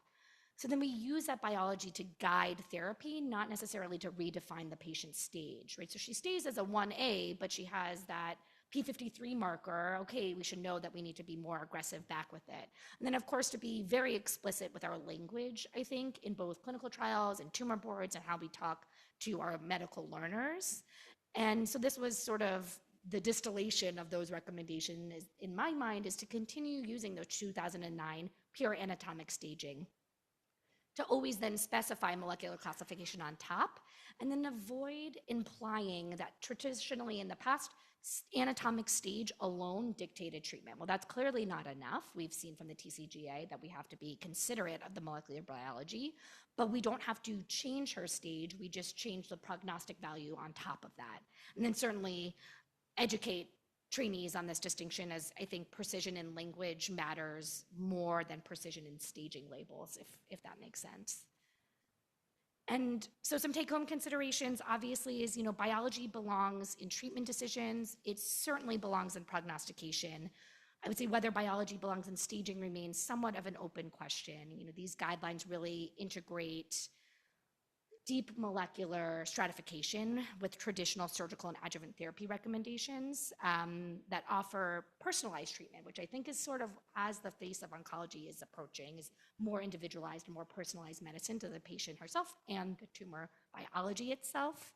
And obviously we already see that, right? Evidence really does support particular systemic therapies for certain molecular classifications. And in particular, I think of those MMR deficient patients do really great with our checkpoint blockade. So we already have that in our back pocket. So we should be using that across the board, I would say, for all these molecular subgroups. But to be cautious about, the evolution of stage to include these prognostic factors, I would say might really erode the core purpose of staging systems. And if it's not carefully contextualized, I think we really could get into some deep weeds across daily practice and certainly future considerations as our field is evolving about how to best care and treat for these patients.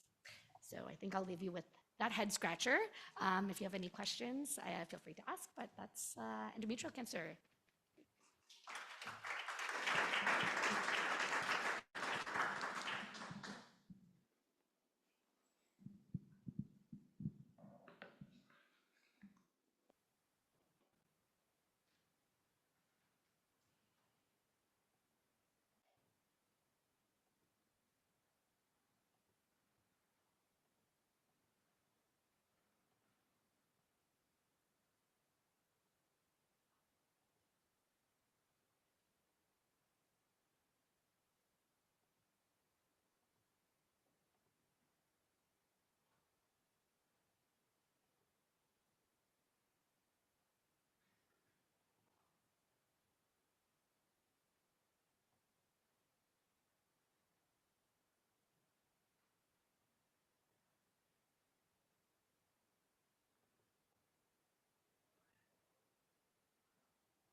Well, good evening. Thank you for hanging in there with us. We're in the home stretch here. We'll try to bring this home and get everybody out of here in time for dinner before it gets any colder.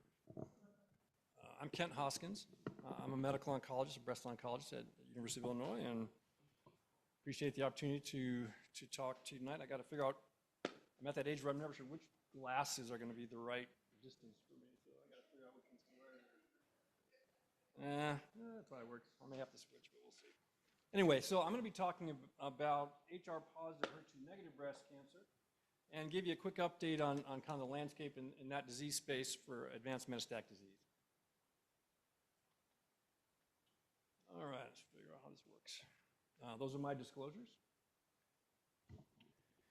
And so I think everyone here is pretty familiar with this data, which is now, coming up on 10 years old, which really was kind of a ground change, a landmark trials, ground-changing landscape for how we treat first-line advanced metastatic HR-positive breast cancer. And these three trials, of course, are the landmark trials for the CDK4/6 inhibitors, palbociclib, ribociclib, and abemaciclib, which all were approved following these publications. And again, this was, the first big advance in well over a decade and really moved the needle significantly in the first-line therapy for this disease group. So we see about a doubling of the median progression-free survival when we add a CDK4/6 inhibitor to standard endocrine therapy. Remarkably, we're seeing a median overall survival that's passing 5 years. So over half the women with metastatic HR-positive breast cancer are living beyond the 5-year mark with this therapy, which is really quite remarkable. And so, of course, very good news. But a couple things to point out about this data that we learned early on, which is not everyone responds. About 20% of patients are progressing already at the first or second assessment. So those are folks who have endocrine-resistant disease where they really are not responding and they're progressing the first time we restage them. And so we often call those patients primary resistant. For the other 80%, again, we're seeing long disease control, but eventually most of those patients are going to progress as well. And so they develop so-called secondary resistance to endocrine therapies. And so we have a big need because we've gone through one line of therapy, and most patients are now going to be resistant to endocrine therapies. And the question becomes, are they permanently resistant to interventions to try to interrupt ER signaling? Are they truly endocrine resistant once and for all? Or are there strategies we can use to take a patient who had become resistant to endocrine therapy and convert them back into being sensitive? Because, of course, we would love to use endocrine therapy as long as we can, as opposed to chemotherapy, because the toxicity is much less, quality of life is better. So that's the question. Can we take patients who become either primarily or secondarily resistant to first-line endocrine therapy, and in the second-line setting, can we come up with a way to revert them to endocrine sensitivity? And so that's really what I want to talk about today, is in that second-line setting, how might we go about doing that, and is that even possible in today's treatment landscape? So this is just kind of a quick overview of the landscape as of today. And so, again, we talked about first-line therapy being an aromatase inhibitor or fulvestrant with a CDK4/6 inhibitor. And then when patients progress in 2026, January, second-line therapy is really biomarker-driven. And so you can basically think of three basic groups. To the far right, we have women whose tumors have a mutation in the PI3 kinase AKT mTOR pathway, the so-called PAM pathway. And we'll talk more about that in a second.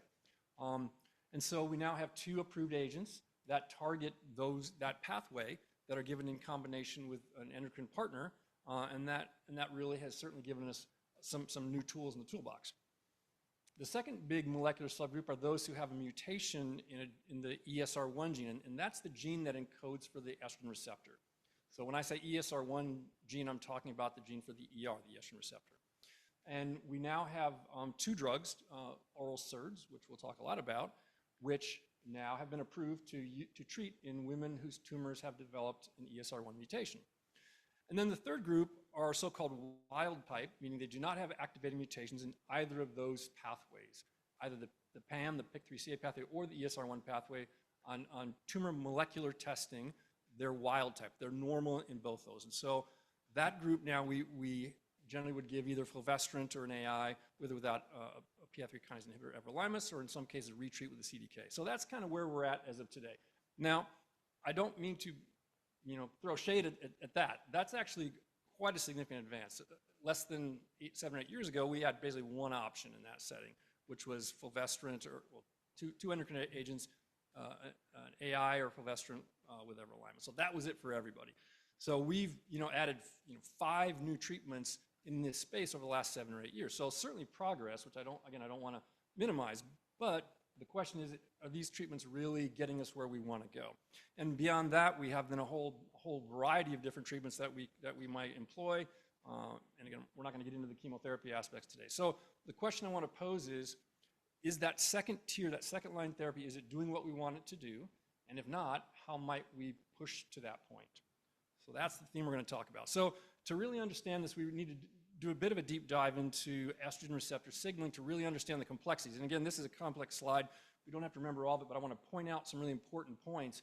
And the basic point I'll make, and then we'll unpack it, is that there's a great deal of crosstalk between several important signaling pathways. The ER pathway being one, the PI3 kinase pathway being another, and then the final end result at the bottom, the cyclin and the CDK pathways, which control the cell cycle. And so just to kind of review how this all works, we know that the estrogen receptor protein binds to estrogen, typically in the cytoplasm. And when that happens, that complex translocates into the nucleus where it dimerizes with itself. So 2 ER molecules that are bound to estrogen come together, and then they land on the regulatory region of genes that are controlled by the estrogen receptor, so-called the estrogen response element in target genes that are turned on when estrogen receptor signaling happens. And those are the genes that cause the cell to proliferate and grow and spread. So that's how the ER pathway drives cancer progression. So we want to be able to interrupt that. And so that first kind of little loop there, that's the classic pathway we all think about, which is estrogen, estradiol binds to the receptor, goes to the nucleus, binds to genes, turns on those genes, and the cancer's off to the races. But that's not the only way that the ER is actually driving cancer progression. So there's a couple of other mechanisms that are going on here. We know that one of these important signaling pathways, the so-called PI3 kinase pathway, which is how many growth factors at the cell surface turn on cell to growth through that mediating pathway. Well, when that pathway gets activated, that actually can also activate the estrogen receptor, even without it having bound to any estrogen. And so now we're seeing crosstalk between these different pathways where they're kind of amplifying each other. And so if that PI3 kinase pathway is turned on and we're taking away all the estrogen with an aromatase inhibitor, that's not going to matter because that ER is getting turned on by that PI3 kinase pathway. So that's the second way. There's a third way, which is estrogen receptor can bind to the cell membrane. And when it does that, and then it binds to estrogen, it can turn on the PI3 kinase pathway. So we have reciprocal activation of these pathways.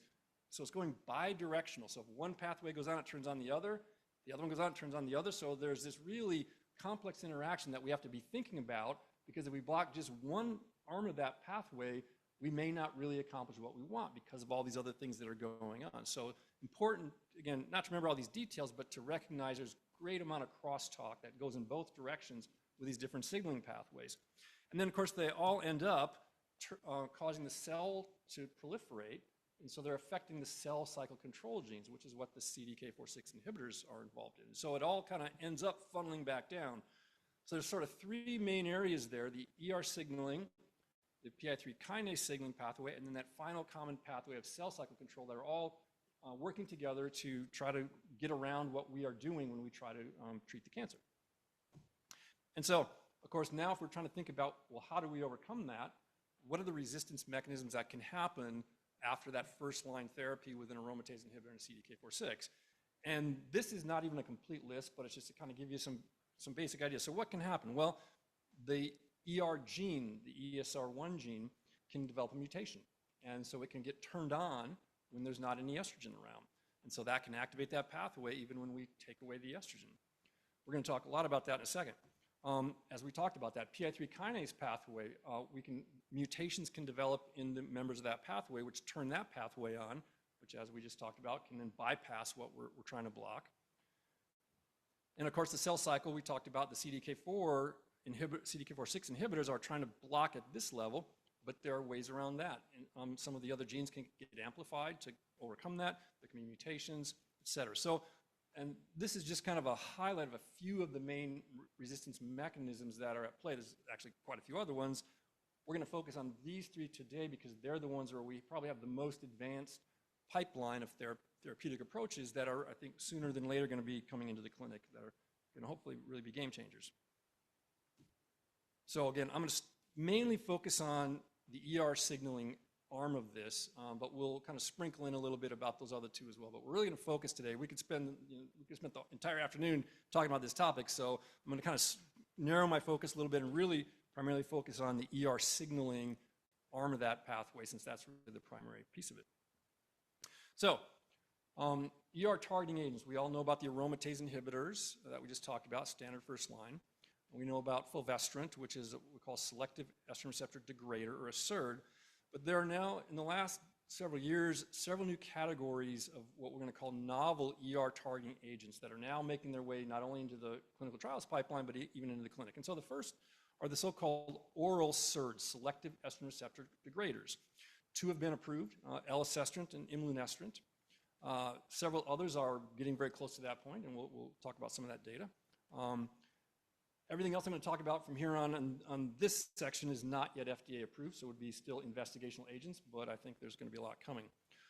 A new category of drugs, so-called PROTACs, which are proteolysis targeting chimeras, which are really a cool new whole kind of way of trying to treat cancer, and we'll dig into that in a second, but one called vepdegestrant was just reported at the ASCO meeting last year, and it's really kind of a proof of concept that this would be a whole new way to target the CR receptor. And then there are what are called SERINs, complete estrogen receptor antagonists, and one in particular called palazestrant that we've seen some good data on. And then finally, we've known about SERMs, selective estrogen receptor modulators, for 50 years, tamoxifen. Tamoxifen was the original, kind of the OG SERM. We still use it in some settings. But now we have some really interesting new SERMs, one in particular called lasofoxifene, that we'll talk a little bit about. And all of these we're focusing on because they have the potential to circumvent some of those resistance mechanisms that we were talking about. And so you can think about these different categories on kind of two ends of the scale. There's the basic mechanisms are to either cause the ER protein to be degraded, so it's just not there, on one end of this, on the kind of the left-hand side of this figure, or they can be antagonists where they are just blocking the function of the estrogen receptor, or some combination of those two functions. So those are the two basic mechanisms that all these agents have. Either they degrade it or they block the functional effect of the estrogen receptor. Unlike the aromatase inhibitors that we use in first line, which are not impacting the ER receptor at all, they're just taking away the ligand. They're just lowering the amount of estradiol. So at this point now, we've gotten past that. That's no longer working, so now we have to figure out how do we turn off that estrogen receptor. And so one of the most important resistance mechanisms are mutations in the gene that encodes the ER, and that's called, again, ESR1's the gene, so so-called ESR1 mutations. Just to quickly review the biology of how that works. So on the left side of the figure, we have the wild type protein, the estrogen receptor protein, and there are really three very important domains to the protein. So at the bottom here, we have whoops, I didn't mean to do that. Let's see. Is there a pointer?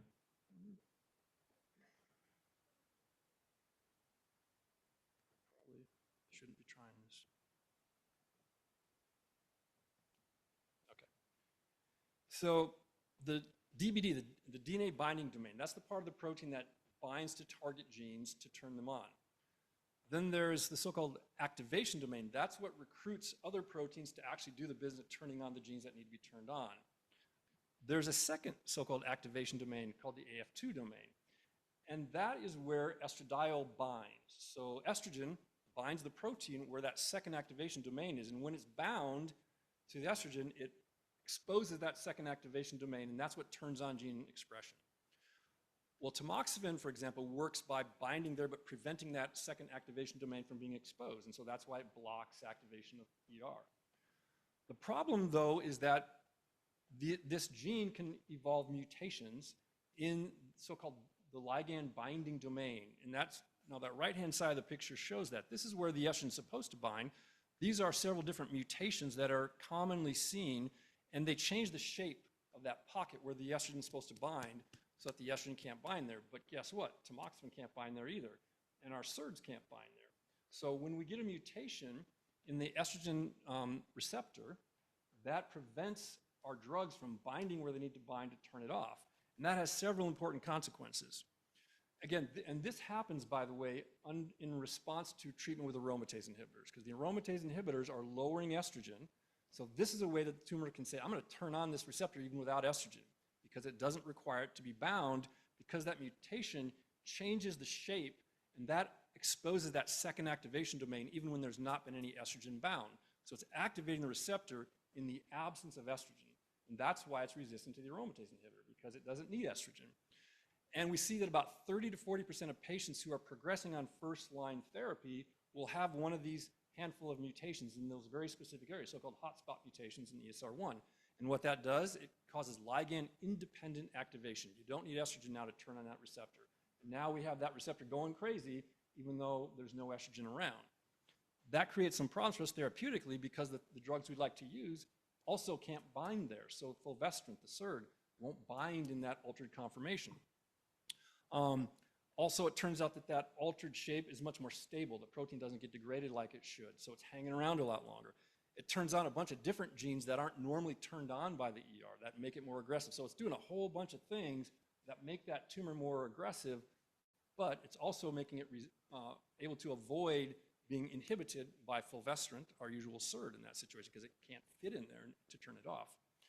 So that's the problem we have right now. And so that's where the so-called oral SERDs that came on the scene a few years ago with elacestrant and now more recently imlunestrant have kind of been game changers in a sense. And so this is just kind of reminding us how the oral SERDs work. So again, normally estrogen binds to the estrogen receptor, they dimerize, they move to the nucleus, they turn on the genes. The oral SERDs, unlike fulvestrant, are smaller molecules that can bind still in that altered conformational pocket. And by doing that, they change the shape of it and they cause it to be degraded. That's why I call it a SERD, selective estrogen receptor degrader. So when they can bind, if they can bind, they will alter the shape of that protein and it'll get degraded. That's great news. And if by chance it escapes degradation and gets into the nucleus, those also have antagonistic activity that block those activation AF1 and AF2 domains. So it's kind of two ways that they're working, causing degradation and antagonizing it if it happens to survive. And so the oral SERDs have some important chemical differences compared to fulvestrant. Importantly, they're orally bioavailable. And so fulvestrant, which we'd had as our only option to this point, is an IM injection. And so that's a once-a-month injection. So you get peaks and troughs of drug level. You're getting a shot in a month and then it goes down. So you're getting this. For an oral SERD, because they're orally bioavailable, we can dose them daily. So we don't see these peaks and valleys. We see them much smoother, and we can actually achieve much higher concentrations because we're doing daily dosing. Turns out that the mutant ESR1 requires much higher concentrations to be inhibited, but we can achieve that with an oral SERD. And there are a variety of other benefits. The oral SERDs are actually more potent in inhibiting the ER. And so not only do we have the advantage that we can dose them daily and achieve higher concentrations, but they're biologically more active and more potent. And so really big advance when they came on the scene a few years ago. And importantly, in preclinical models, they were shown to be able to inhibit mutant ESR1. And so of course, the so-called EMERALD trial, which was the first oral SERD to make it into the market, was reported out a few years ago. And it was approved in 2023. And the trial was designed with two primary co-primary endpoints, an intention to treat population, in other words, everybody, and then also just the ESR1 mutant subpopulation. I'm just showing you the data for the ESR1 mutant subpopulation because that's where the approval came. And so you can see this is now just a pretty straightforward randomized trial. All patients had progressed on at least one line of prior endocrine therapy, but several had had a couple. All had had a prior CDK4/6 inhibitor and had progressed on that. And so you can see here that certainly the elacestrant arm is doing better, about a 2-month improvement in the progression-free survival in this ESR1 mutant population. With a significant hazard ratio, there's about a 45% reduction. Numbers, if you look at the absolute numbers, 3 to 4 months, not the home run we might be hoping for, but at least we're seeing that these are having more activity than our standard of care at that point, which had been fulvestrant. And then the second approved oral SERD, imlunestrant, was approved just a few months ago, actually, based on a trial called EMBER-3, which we'll talk a lot more about in a few minutes. Some differences, so we can't do cross-trial comparisons here. The populations were not the same. The EMBER-3 trial, only about 2/3 of the patients had had a prior CDK4/6. So it's a little less resistant population. And so there's a few other differences, so we want to not compare them directly, but again, same basic idea. We're seeing a couple of month improvement in the progression-free survival, which reached statistical significance in only the ESR1 mutant subgroup. Was not much better than fulvestrant in the non-mutant subset. So its approval, much like elacestrant, is for patients who have ESR1 mutations after progression on first-line endocrine therapy with the CDK4/6 inhibitor. So again, I think, proof of principle, we're making a little advance here. We're doing a little bit better than what we did with fulvestrant, but, I think it's pretty clear these are not really home run at this point. So a couple things to point out here. Again, the median progression-free survival is still pretty short. It's under 6 months. When these are given as monotherapy, and that's a key we're going to come back to again and again. And if you look at the curves, the first assessment, usually at 2 months, we see this dramatic fall off in both arms of people progressing early on. Almost 40% of patients in both arms are progressing by the time they get to their first assessment. And we saw that pretty consistently with both trials. So that's telling us that there's a significant group of patients that are primarily resistant at this point to what we're doing, trying to inhibit ER signaling. And that's a problem. And when we have 40% of patients who are progressing already at 4 months, that's really it's telling us as an endocrine resistant population, at least as it stands at the moment. So pay attention to that steep drop. That's one thing we're going to see. Can we change that? Can we flatten out that steep drop and start to become effective against these primarily resistant tumors? And so how do we overcome that in the second line setting? Well, an interesting strategy, probably one of the most talked about studies at ASCO last year was the SERENA-6 trial, also an oral SERD. Now this is a third oral SERD, not yet approved, called camizestrant. And they tried a very interesting strategy in this trial, so-called interception strategy, where, again, we've seen now that these drugs are most effective in ESR1 mutant tumors. And so the idea, and we know the ESR1 mutations emerge on therapy with an aromatase inhibitor. So in this trial, every 2 months, patients were having ctDNA checked in their blood to see if they had developed an ESR1 mutation that could be detected in circulation. And when they did, they would then get randomized, as we will discuss in a second. So patients had to have at least 6 months stable disease on their first-line therapy with an endocrine agent and a CDK4/6 inhibitor.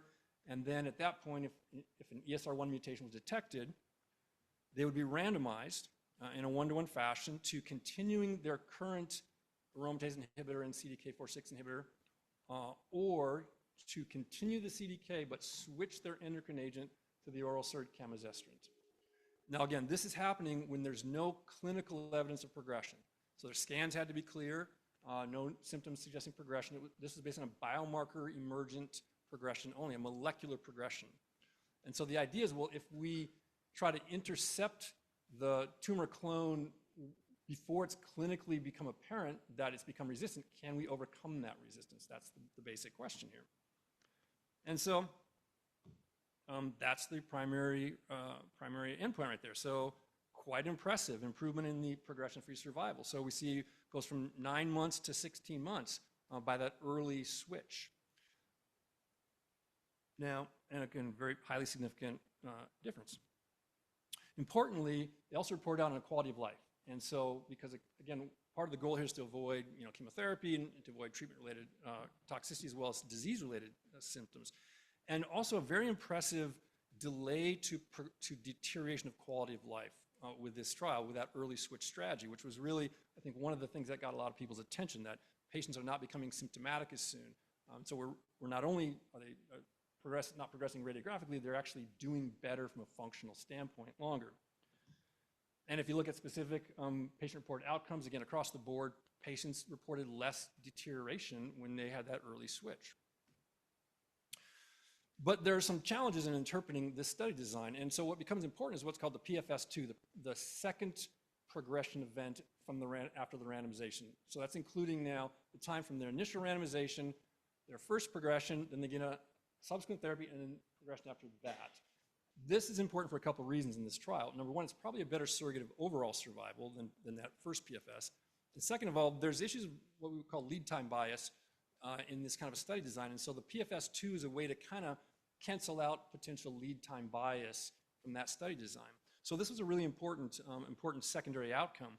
And that they reported initially at ASCO, it's pretty immature. They just recently at the San Antonio meeting gave updated PFS2. And we're still seeing a significant improvement of about 6 months in that second progression. So in other words, that benefit is continuing after they switch to their next lines of therapy, which again is certainly what we'd want to see happen. But there are some challenges with interpreting this study based on this design. It's a pretty unique design. Importantly, there was no crossover. So the control group was not allowed to go on the camizestrant when they had clinical progression. The second-line therapy was not protocol specified, and importantly, less than 10% of those patients ended up getting an oral SERD on progression. So that really creates a fly in the ointment in knowing how important was that switch at the time of molecular progression, because we know that that group got a better drug.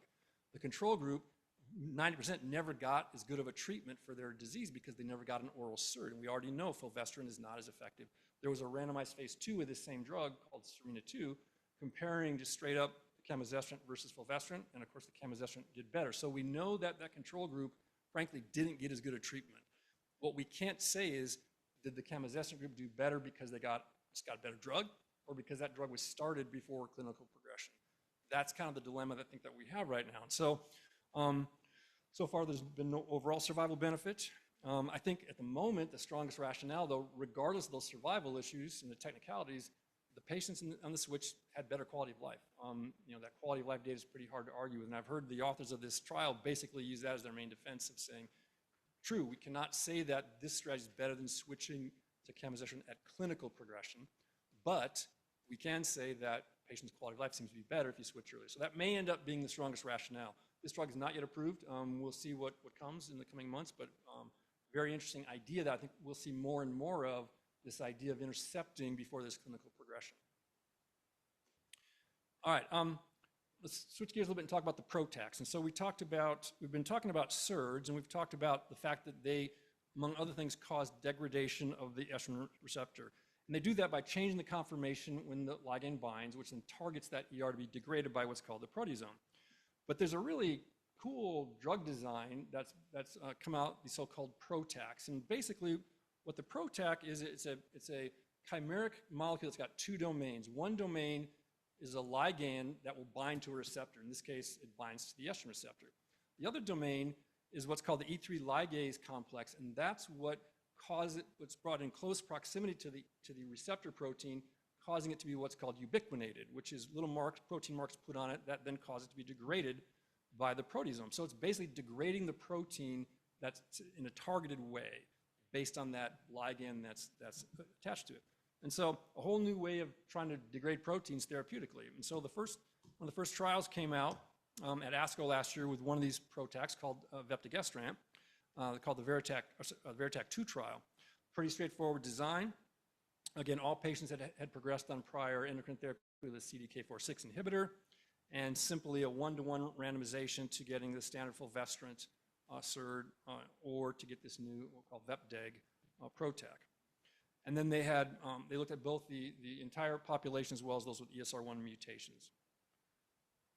And so the left panel here, that's the progression-free survival for the ESR1 mutant population. And again, you can see a significant couple-month improvement in progression-free survival. That was statistically significant. In the overall intention to treat population, there was not much of a difference. You look at the absolute numbers here, pretty similar to what we saw with those oral SERDs, right, about 5-6 months. So again, I think a proof of concept of a great idea, this by itself, may not be the game changer that we might have hoped for.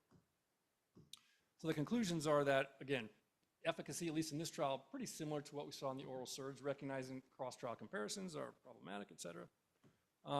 But again, we're still seeing a pretty short progression-free survival. Half the patients are progressing under 6 months. So may not be really overcoming that resistance the way we would like to.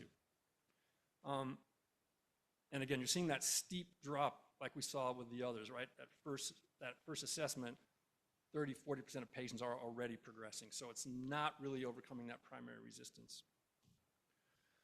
Well, there's a new drug that's an old drug called lasofoxifene. So it's a SERM, a selective estrogen receptor modulator. And this drug was developed back in the 90s as an osteoporosis treatment, and it never really made it to market. It was just kind of sitting in labs someplace, and somebody got the idea to start screening ESR1 mutant tumors to try to find drugs that might be effective. And they stumbled upon this drug as being one of the most effective drugs in the library at inhibiting ESR1 mutant tumors.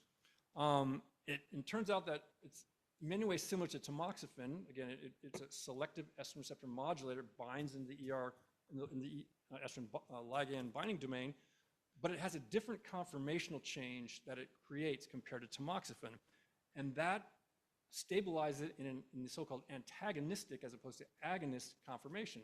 And it will do that whether there's a mutation in ESR1 or not. So this is potentially a way to get around the ESR1 mutation problem that we've been talking about.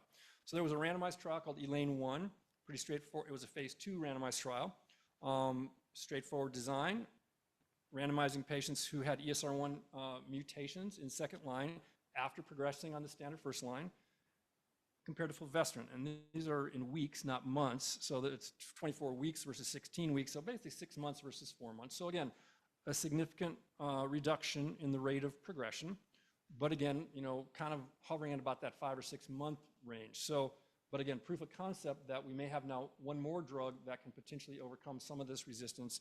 But once again, we're seeing that steep drop with almost 40% of patients progressing. So again, by itself, it looks like it's not overcoming that primary resistance that we've been seeing with all the other things we've looked at so far. So again, all these things are hopes promising, but so far we haven't had the big push through that we might want to see. I'll just talk about one other new oral endocrine targeting agent, the so-called complete estrogen receptor antagonists. We've talked about tamoxifen and lasofoxifene. They're partial antagonists. They block part of the antagonistic function, but they don't totally shut it down. These are drugs that have been designed to block both of those activation domains that we talked about. And so palazestrant is one that's made it now through some phase 2 trial in a monotherapy. And again, this is single arm, just to give you an idea. Again, we're seeing similar, we're seeing about a 5 to 6 month PFS. So, not terrible, but not pushing past what we've seen so far with the oral SERDs. There are a couple of phase 3 trials ongoing. OPERA-1 in particular is an ongoing randomized trial with this drug comparing it to fulvestrant. So kind of wrapping all that up, where are we at? Well, we have basically 3 categories of treatments that we have either just talked about or that we've already have available. And so we talk about standard of care endocrine agents like fulvestrant versus these oral SERMs and SERDs. And what you can see here, these are just some of the representative. Going the wrong way, sorry. Representative trial. So EMERALD was that elacestrant trial. Again, we bump up the PFS, but we're well below this 6-month ceiling. SERENA-2 is the camizestrant. Again, improved compared to fulvestrant, but we're still hitting that ceiling. ELAINE was that we just talked about with the lasofoxifene. EMBER-3, the imlunestrant. So you see with all of these oral SERDs, yes, we do better than fulvestrant, but they all seem to be hitting a ceiling at about 6 months. What about our standard of care? What if we try to, for example, use one of our AKT inhibitors? Same thing. When we add capivasertib, the AKT inhibitor that's approved, to fulvestrant, we do better than fulvestrant by a few months. But again, we're peaking out around that 5 to 6 month range. What if we retreat with a different CDK4/6 inhibitor? There have been several trials looking at that. Again, we do a little better than just the fulvestrant, but we're peaking out. So all these trials seem to have hit a ceiling of progression-free survival in that second line setting at 6 months. And the question is, how can we push past that? And so for the last few minutes, what I want to talk about are some strategies that I think are on the horizon. 3 important trials that just came out over the past year that really give us hope that there may be a way to break that 6-month barrier. And the answer looks like it's going to be combination therapies. We saw that in the first line setting, right? It was the combination of endocrine therapy and targeted in the first line setting with the CDK4/6 that really kind of broke through, and gave us that, that doubling of the progression-free survival. To this point, we need novel endocrine agents that can overcome ESR1 mutations, but we probably need to give them in combinations in some fashion, similar to what we were doing in first line. So let's just look at a few of those trials that I think give us a lot of encouragement of where things are heading. So the first is a trial we talked about already called EMBER-3. This is looking at the oral SERD imlunestrant. The trial was initially designed as a 2-arm trial, imlunestrant monotherapy versus standard of care, which could be fulvestrant or AI. They added a third arm to it after the trial was started, and that's looking at a combination of imlunestrant with the CDK4/6 inhibitor, abemaciclib. And so you can see that the primary endpoints, there were three tri-primary endpoints, comparing arms A and B in the entire population, comparing arms A and B in the ESR1 mutant subgroup, and then comparing arm A and C, the two imlunestrant arms, to each other in the entire population.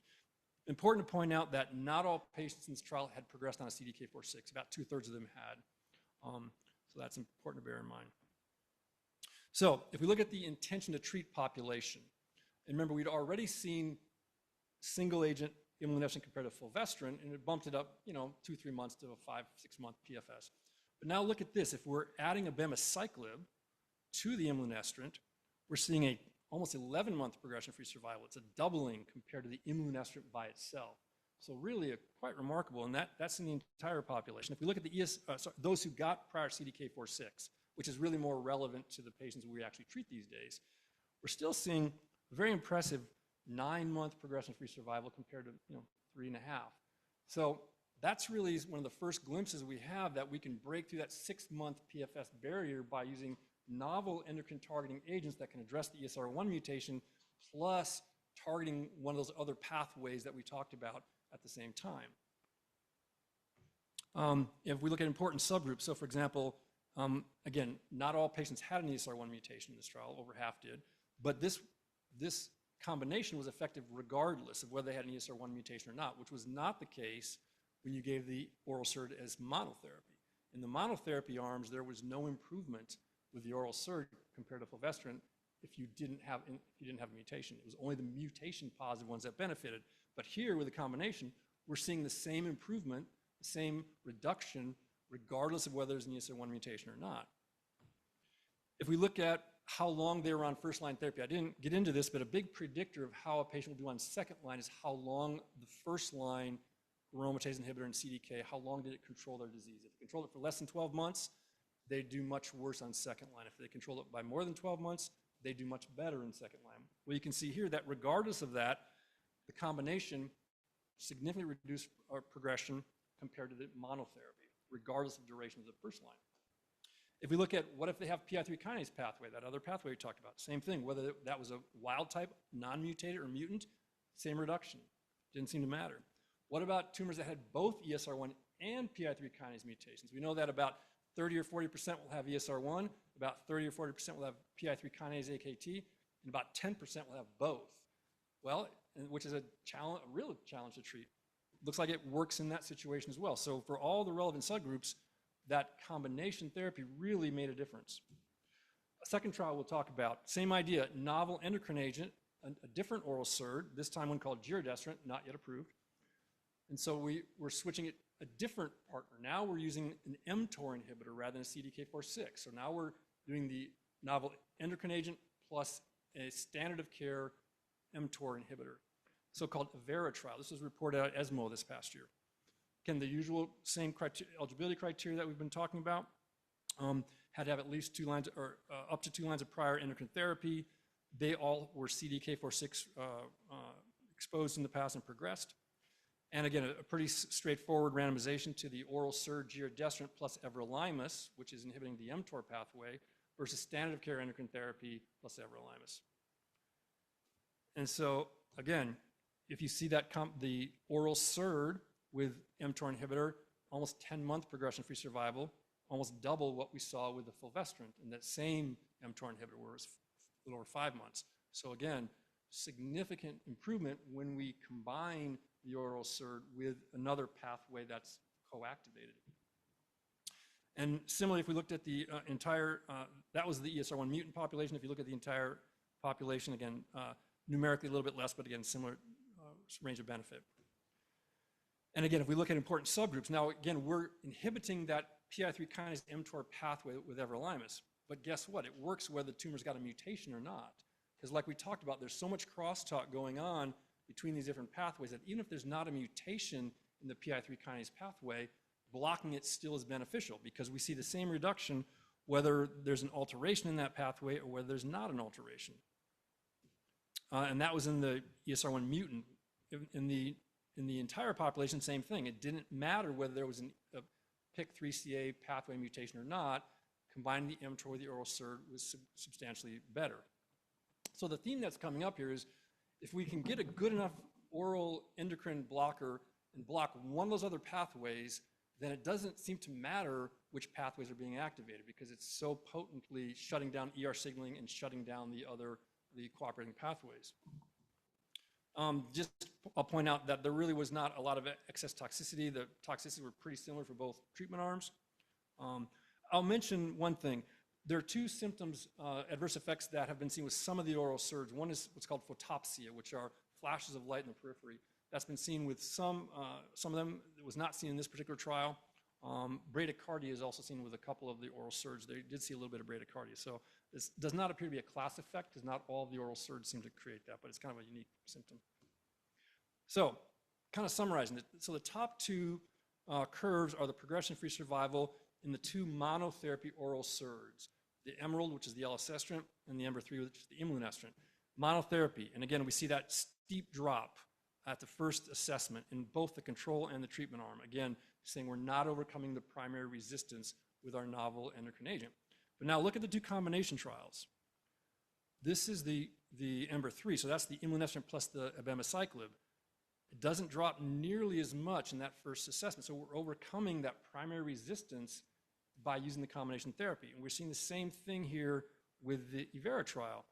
We see that split very early on. So these combinations seem to be able to overcome endocrine resistance that we would otherwise not be able to push past with monotherapies. And so I think the message here is coming through pretty strongly that oral SERD combinations are going to be the way to go rather than monotherapy for most of these patients. Now, again, these are not approved combinations yet, so we'll have to wait and see what FDA does, but I think the message that we're getting is pretty consistent across the board here. And then the last trial we'll talk about, now we're going to take the opposite approach. We're going to use a standard of care endocrine agent, but we're going to use a novel pathway inhibitor.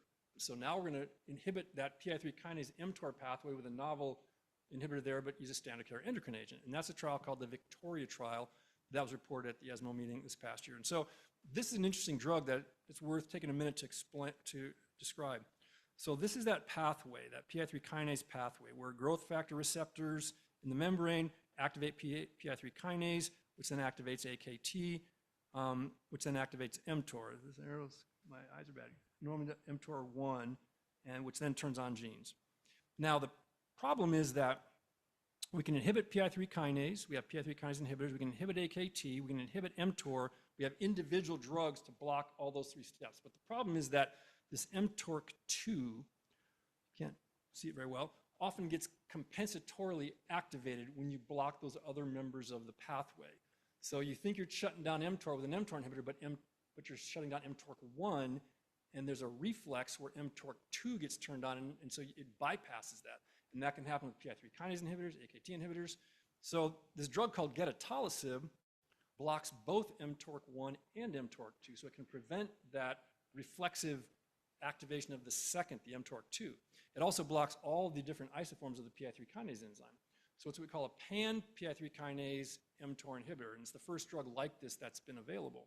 Again, to this point, the drugs have all just hit one point in these pathways, not multiple points simultaneously. And so the Victoria trial, you can see the design here was an interesting trial. There were two groups. The first group that they reported had PI3 kinase pathway normal. They did not have activating mutations in the tumor in that pathway. The second cohort had activating mutations. They haven't reported out that second cohort that had the activating mutations. So these are patients now who have no evidence that PI3 kinase is mutated, that AKT is mutated. And so it was a 3-arm trial. The control arm was fulvestrant, again, that's the injectable SERD. One arm was the new mTOR, pan-mTOR inhibitor, gedatolisib plus fulvestrant, and the third arm was gedatolisib plus a CDK4/6 inhibitor, palbociclib plus fulvestrant, so a triplet. And so now we're going to look at how did this drug do.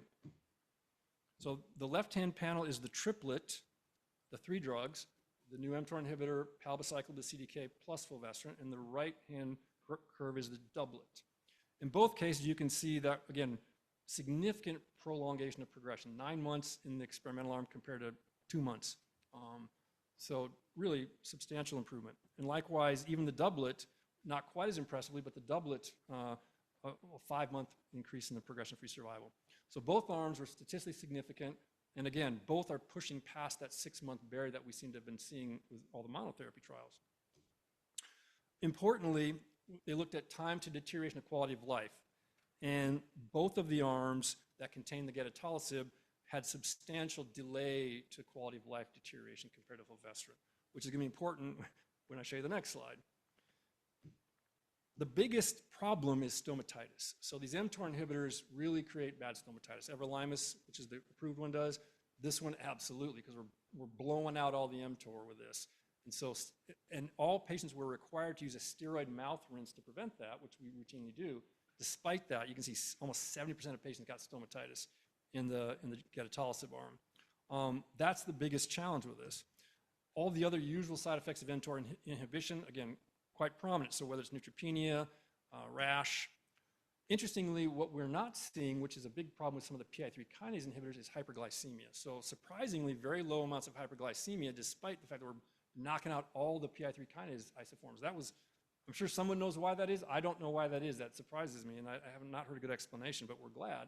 This is a big challenge when we normally inhibit PI3 kinase because that's the insulin receptor uses that pathway. And so if you block it, you can make this people resistant to insulin and your blood sugars go up. So a lot of stomatitis. That was the biggest challenge. But despite that, as we said, quality of life was actually better, and there was a very low rate of treatment discontinuation because of adverse effects. Only 2% of patients actually stopped the drug. So that's reassuring, although that 60 or 70% rate of stomatitis is a little bit concerning. So putting all that together, if we now add in the trials that have combinations of novel oral therapies, EMBER-3 in Avera, or the novel partner drug, the Victoria trial we just talked about with gedatolisib, you can see that in all 3 of those trials, we are now pushing significantly past that 6-month barrier. And importantly, we're not seeing that steep drop at the first 2 or 3 months that we've seen with everything else to this point, suggesting that this approach is maybe the way that we're going to be able to overcome some of that primary resistance as well as delay that secondary resistance. And so I think, you know, if this is the current landscape that we've talked about, we may be seeing something like this in the future where, again, not to say that the mutation profile doesn't matter, but when we start doing these combinations, they often work regardless of whether the PI3 kinase pathway is mutated, regardless of whether there's an ESR1 mutation. Not the case with monotherapies. Again, this is just kind of a hypothetical. Again, these are not approved drugs yet, and so we'll have to see what the FDA does, but we may be moving to a point where second-line therapy is less dependent on the actual molecular profile because these are such potent inhibitors when we do them in combination. And there's many, many other new approaches that are in the developmental pipeline. So there's other novel ER targeting agents that I haven't talked about. Literally everyone I've talked about is in trials with other combination things. There are novel cell cycle regulator inhibitors, so they're not only CDK4/6 inhibitors, but now we have CDK4 selective inhibitors in trials, CDK2, CDK7. So there's going to be a whole new generation of cell cycle regulator trials coming out in combinations. There are novel inhibitors that PI3 kinase pathway I didn't talk about. And this is just really kind of scratching the surface. So lots more to come, but these are the things that have kind of made it to the point of randomized phase 3 trials that I think are really showing the way that we'll be doing this in the coming years. And I think that was my last slide. Happy to take any questions.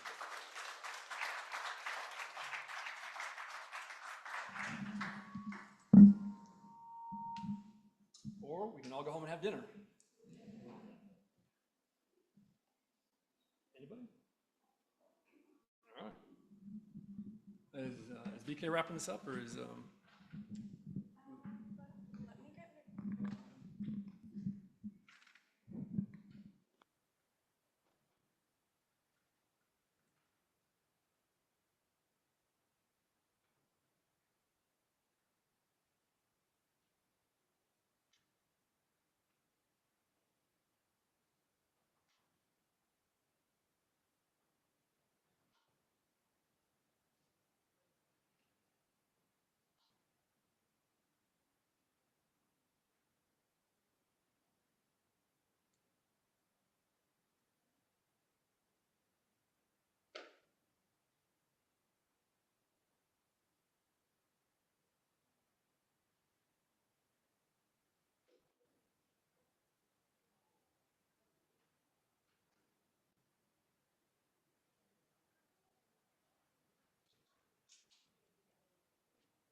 guess that's a wrap.